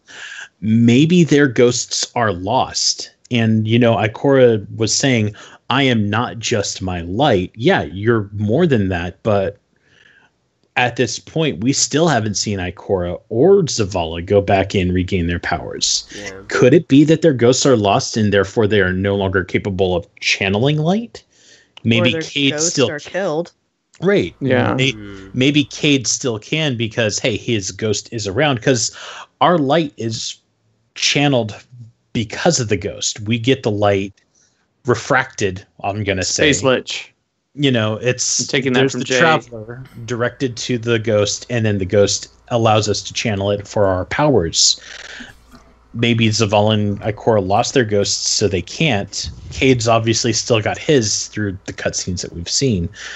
Maybe that's why they're not going back and saying, how did you get it? What can we do to gain it ourselves? I have a small little question for that. Forgive me for answering your question with a question. Theories tend to go around like that. But Tyra Karn is a guardian. She said that right after the light was lost, and she said after her connection to the light had been severed. Does she, and I'm getting on Destiny 2 right now and traveling to the farm, does she have a ghost around with her? Not that she's just in the farm, because if that's the case, then it would mean that you would not need your ghost, because after you get your light back and after you complete the campaign, you go back and talk to her. She says how she's been reconnected with the light, and there's still no ghost present around her or referenced, and she does say that she does have her light back. Now, when you first encounter her, she says, "I'm sorry, my memory's a little foggy because of my disconnect to the light." I hear you there, and I feel that at the end of Destiny 2, when the beacon goes out, the wave of light, that's imbuing us again. Maybe that is us gaining our powers, but we don't need a filter, if you will. We don't need a ghost to channel it, because now the Traveler's awoken. It's like, oh, hey, here you go. You're hard-lined in. Maybe it's something along those lines. I don't know. Because that's the case, then I'm sorry. If that's the case, then awesome. We're going to have more untapped potential. Maybe we're going to get new abilities with the new DLCs. I don't know. But the fact that up until that point, we technically are the only Guardians that have our light back, and you only see the ghost that you have. There's no other ghosts in the game. Whereas if you're in D2 or in D1, you go into the tower where everything's still hunky-dory because this hasn't happened yet. Their ghosts are floating right by them. It could also be that the ghosts are damaged and hiding. That too. That as well, because they do that. I would say like with our buddy. Tyra, though, because like Tyra, she's awoken, and awoken kind of have a special connection to the light anyway, because they were created partially because of the light. So I don't know necessarily if we have any evidence of the Guardians who, like Cade, has Cade used his super since? I don't think so. We haven't had any more like field any time of with them other than the quick cutscenes of them on the planets that we go to rescue them from, and then the assault on the actual city. Yeah, those are the only times we actually see them. And obviously during Homecoming, we see Cade activate Golden Gun. We hear him talking about how, hey, I'm running low on ammo. The gun's kind of fizzling out. We see Ikora do a double Nova bomb faster than any other person I've ever seen. And then we have Zavala who's popping his bubble. We see them obviously using their supers and the light, clearly. But after that Homecoming, we don't see them use it at all. Here's what I would say to counter that. So when we do the Adieu mission, we are damaged like crazy because of the fall, right? And we cannot heal ourselves. The ghost heals us at the end of that walk. If they don't have a ghost, they can't heal. So they're probably still damaged or run down. If you think of it like a battery, I mean, they may not have the ability to recharge because they don't have their ghost. Cade did, because he still has his somehow. But Ikora and Zavala don't at all. But they don't look beat up like we did on the Adieu mission. Yeah. Like we fell from a tower, a ship. Granted, but we get up and we're holding our side. We're working on healing, and as you play the Adieu mission, before you even get to Hawthorne, before she's like, "Oh look, why do you fall down?" before that, a full week has passed, and even up until that final point, you're still kind of hobbling along. Mm-hmm. And then after that, you finally get there. After you've met Hawthorne, you've gone to the farm, and you've actually left. You can now sprint again. You're healed up enough, but it's still, you're kind of hobbling for that entire mission. You can't sprint. Yeah, you're walking faster than you did when you first fell off of the spaceship. You can't double jump. You can't do any of your special powers. That makes me wonder, if you look at Cade's ghost in some of those missions, whether or not his ghost is droopy. Because our ghost is very droopy when it's sad. The only time I see the ghost officially is when you've freed him from the loop, and you go and you actually first go to see Failsafe. And he's crouched behind, and the ghost starts poking his head up, and he's like, get down, right. Get down. That's the only time you really see it. Mm-hmm. I don't even see it when he gets up and he starts talking to you face to face when he knows it's safe. Mm-hmm. I don't see his ghost around there. The only time I see it is when he is still cowering himself, and he's like, no, stay hidden.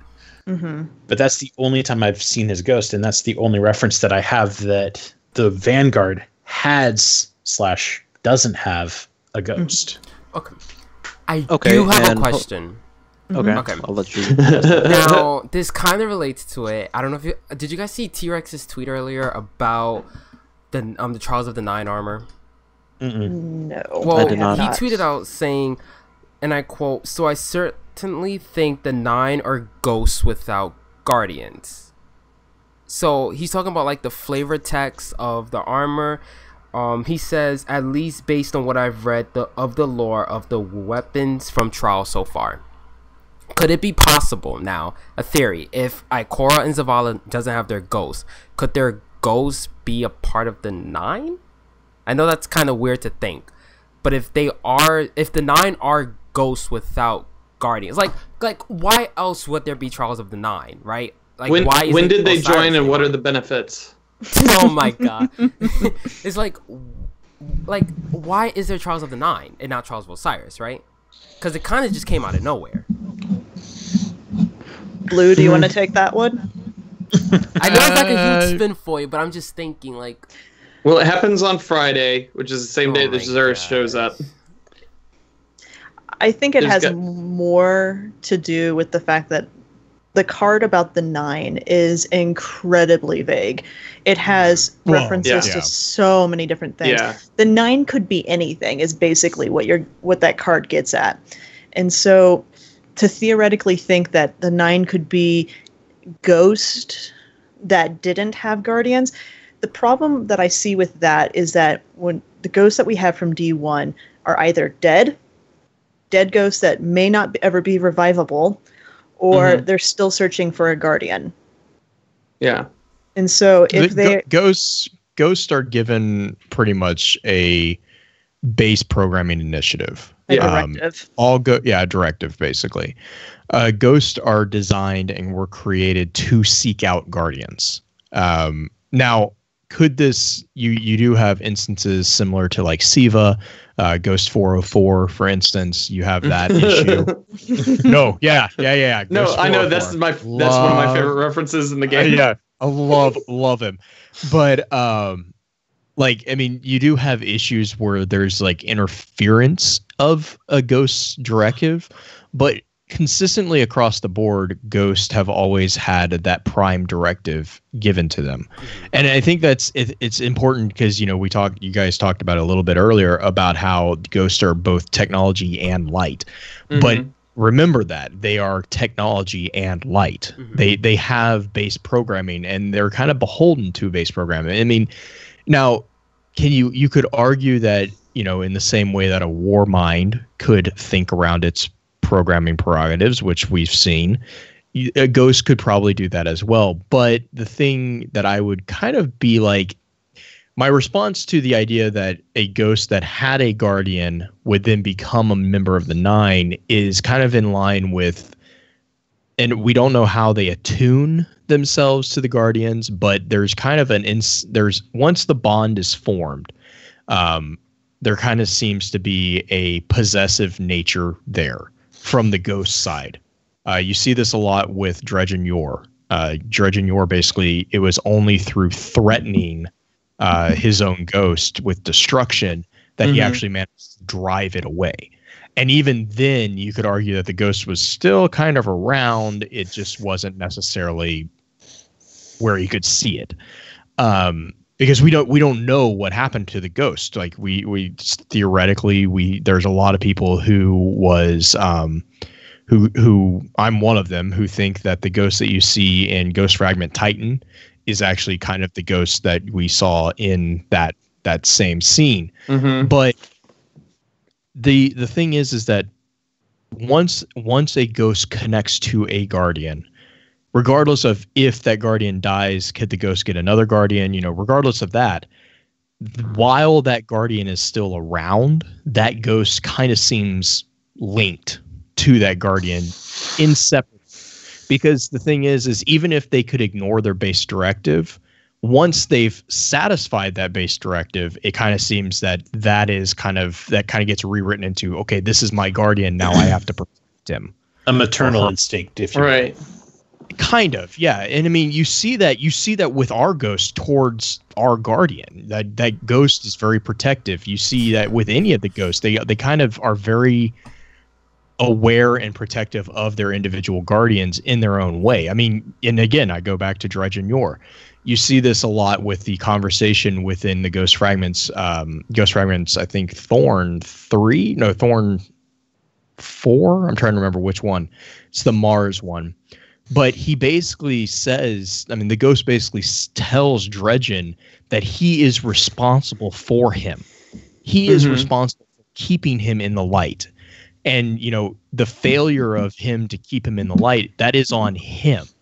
That is on the ghost. And it's like there's a parental perspective there too. And then you have issues of like the Seraphim armor from Destiny 1, where you actually get the idea that the ghost actually bargained with that guardian to bring them back to the world.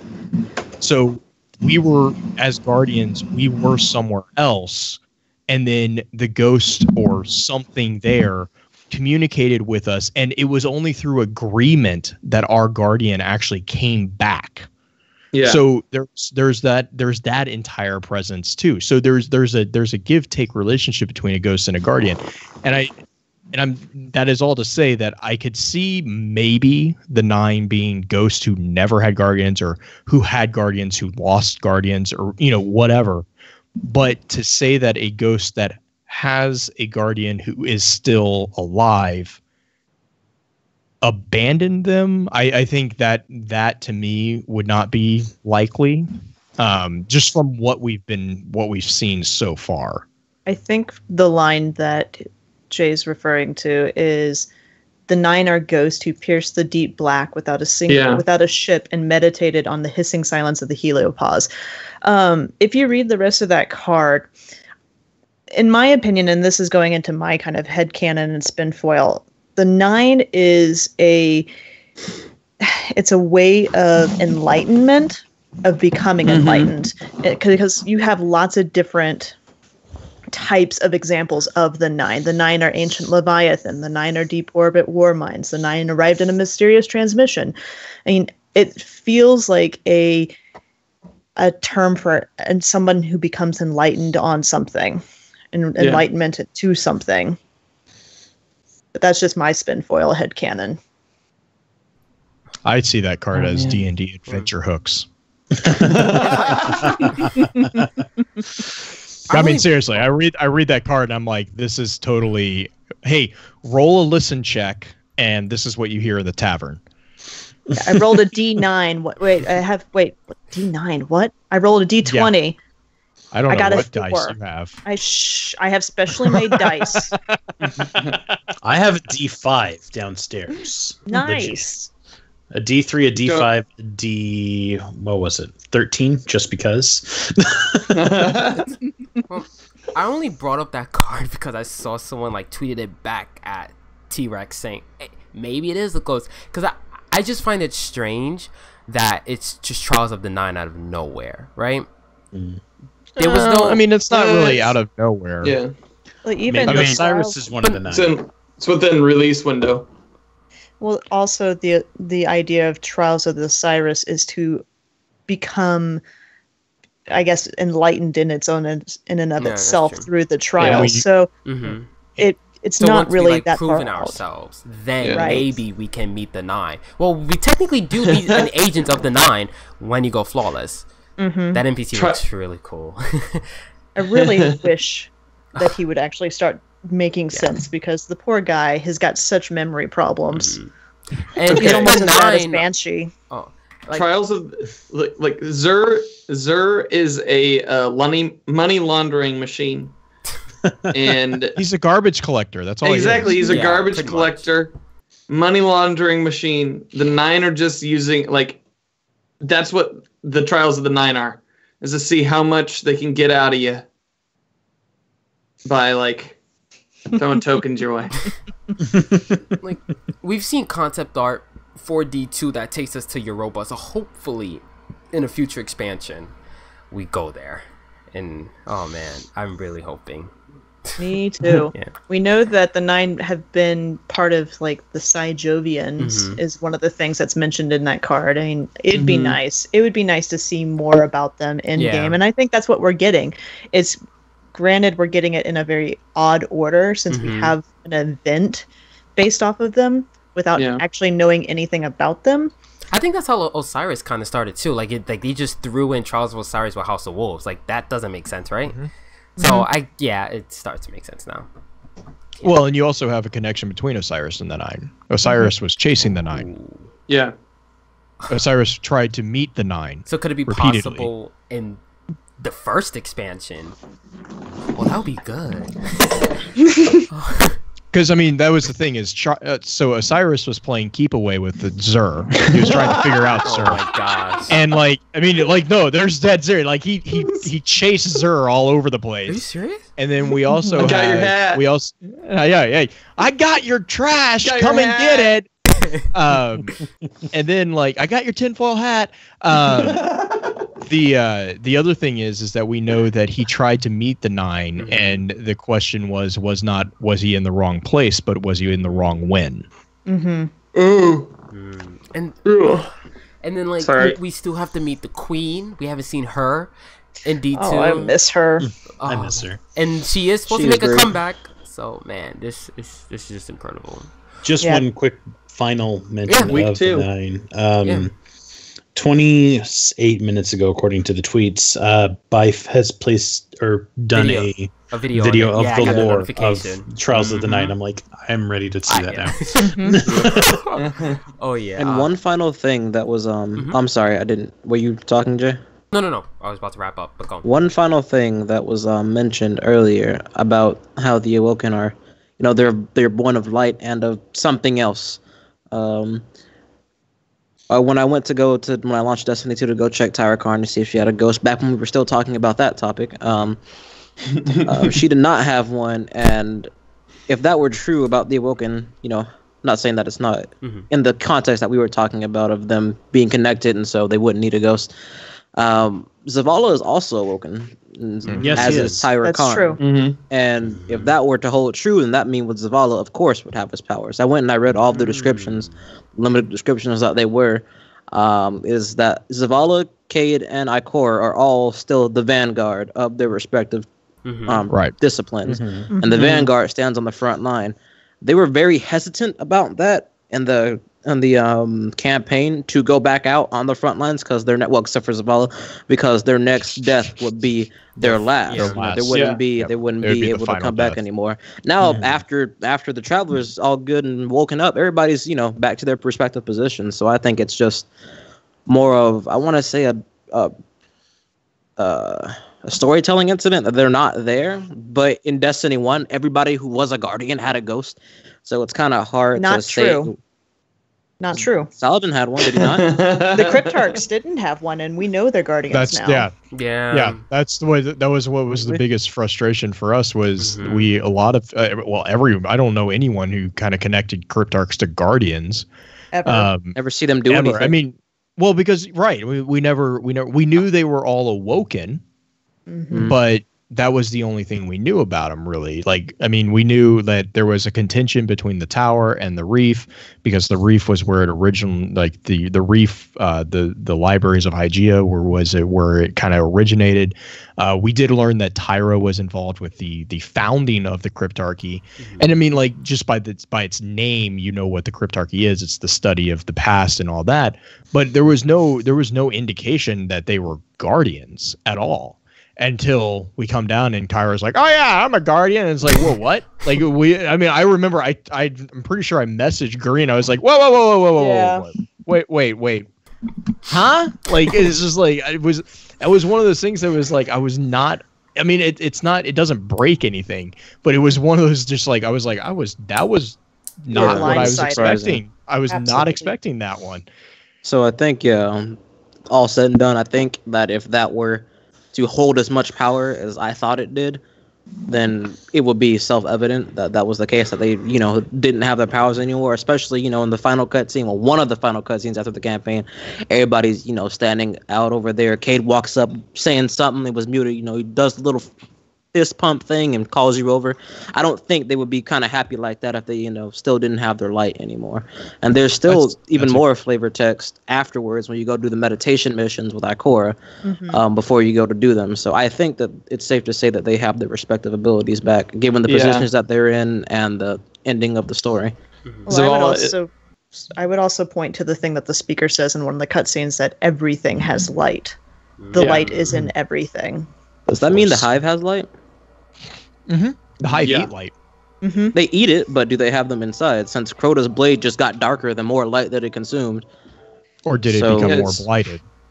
I would say that the amount of light within the being, it's like what Blue was saying, there's a spectrum. So you could be completely full of light or have a little dark side, because we know that Guardians in the past have had dark sides. Speaking of Rezel Azir, I mean, there are Guardians who can be corrupted to be dark. Yeah. We don't know that one for sure. He's just a creepy old man warlock guy. Yeah, I was just about to say, can we even trust a lot of what the speaker says, since he was like, "Hey guys, I speak for the Traveler. Don't worry, he doesn't say anything to me. I just kind of say words and you believe them." So can we even try to believe him? I would say to think of him like the Pope. Yeah. But that could Space Pope. Yeah. Space Pope. The speaker is Space Pope. Yeah. Osiris is Lord Baelish confirmed, so let's go. And where's Saladin? Someone just brought that up in chat. It's like, yo, where's Saladin, man? There's so much lore. Oh, we can't even get into that. So where's Ephrodite? We're starting our 120-hour lore marathon right now. We have a show in 35 minutes. If you guys want to jump into that and listen to that. Can we bounce back for just a split second about the about the whole wrapping up. About the we're wrapping up. about the light. Yeah, and about how I'm gonna throw it back a ways. About how light is energy, and things can be fried by it. If with the Shard of the Traveler, everything is dead around it in the European dead zone. The ghosts are what allow us to have a set amount so we don't fry ? They're a regulator? Yes. Yeah. And Justin has actually talked about that when we've talked about light, is how they are kind of the what is it called? I don't know electrician talk. It's like a surge protector. Capacitor? Yeah, a capacitor. It's a surge protector for us so that we don't get too much at once. Osiris didn't like having that surge protector. Clearly. There's a lot that don't like that. I want to throw Nova bombs every 30 seconds. Go back to Destiny 1. Basically, I am not playing many. I don't want to be like Ikora and throw a Nova bomb at 4 enemies and not spawn a single orb though. Right. Yeah. Oh my gosh, yeah. Speaking of D1, did you guys see a Taco article about Destiny 1 is dead? I'm just like, Well, yeah. I believe it. Oh, man. Wow. I didn't need research to figure that one out. Exactly. Like, what? The Anyway. guy had been on vacation for Yeah, about he's 2.5 years. He didn't know what was going on. Like, he didn't was see loading the into article, Prison how we of have- Elders. It's like, It's like, huh. I It's forgot been like that existed. I think I'll try out this Destiny game all the kids are talking about. Yeah. Wrong It's like one, dude. 1.2 million congruent Yeah. players Yeah. at any point in time. I mean, When PC comes live, Oh my holy Oh, god, cow. those servers no, are gonna I'm break. scared of that. You thought they were Red Bar Warriors before. Oh, dude. I've been seeing a lot more Red Bar recently in the Crucible, though. Really? You could Like, I haven't. First week was great. I haven't, This but week I don't it go into the started Crucible. picking So. up. You need to finish the campaign, man. Before you go into Crucible. Soon. We'll do it. Nah, man. No, you don't. No, You can just no. jump in. No, I mean, like, I don't- play the oh my campaign. God, don't play even the get PvP. Twos Don't- in the Crucible. Don't Okay. don't get me That's fair. started on the problem that I have with that. It's like so God. so Guardians don't have light in the campaign, yet we're all going into In the live Crucible. fire exercise in the Crucible. Mhm. Okay. This is Yeah. still Like a good idea, Lord Shax, Chuck. Shax, I don't mean to question your judgment. But seriously, dude. But I have an What? issue here. Yeah, I think Come they on, opened up the man. Crucible Like, we're a bit too bros.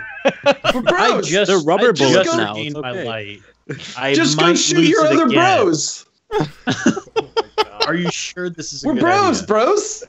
Shoot your other bros. This is fine. What are you talking about? What are you talking about? Nothing could go wrong. Nothing can go wrong. I do want to say thank you so much, Blue and Green, for joining us. This has been an Yes. awesome episode. It's Tons been of fun. lore. We have to Tons get you of guys fun. back on like soon. There's Yeah, just a definitely. ton to talk about. Just thank you so much for coming on our show and to discuss everything. We actually made it through everything. We're at our what? We're at 2 hours and 21 minutes right now. Hells yeah. Went a little This is long, but we awesome. got through it all. We got through it all. Thank you. 117 minutes left. 117 hours left to go. Pretty much. Yeah, do let's do it. this, kids. So I got my rock stars. I'm good. so Green, where can we find you on social media? You can find me at Green Eye Music Lover on Twitter or Instagram and YouTube, even though I haven't really posted anything. I'm working on that aspect, although I tend to post more through Focus Fire Chat. Nice. But yeah, Mhm. and on Discord, same place that you'll find Blue. All right. Blue, where can we find you, man? Twitter mostly on BlueCrew_86 because someone stole my actual handle and isn't doing anything with it. Someone's salty. I'm not bitter about this at all. I told you it was $50 to get it back. And then yeah, Focus Fire Chat is a lot. Pretty much all the accounts are Focus Fire Chat. Really, that's where you're gonna find us most of the time. And then obviously the Discord, like Green said, and that we have a link to that over on FocusFireChat.com. So if you guys want to jump over there, that's also where we put all the articles. We have a growing number of community articles, so we have a lot of people who write fiction and write, their different takes on lore. Rhino has his lore cards. Pins has written a Halo article that we have up over there.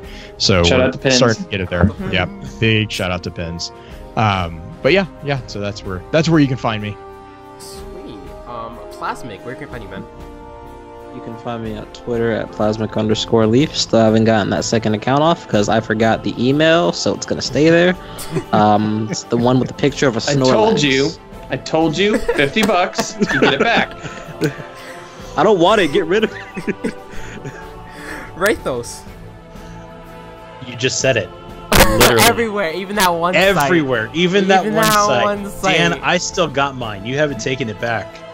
Like, just in case anyone does not know that You one can keep site, it. it's just, I figured I would. Yeah, You can find Rathos Rathos everywhere. everywhere. Instagram, Twitter, MySpace. PSN, maybe MySpace. I don't remember if I still have that or if I deactivated it. Zanga. Zynga, yeah. If you want to go back to it, Neopets, I guess. GeoCities. Yes. Yes.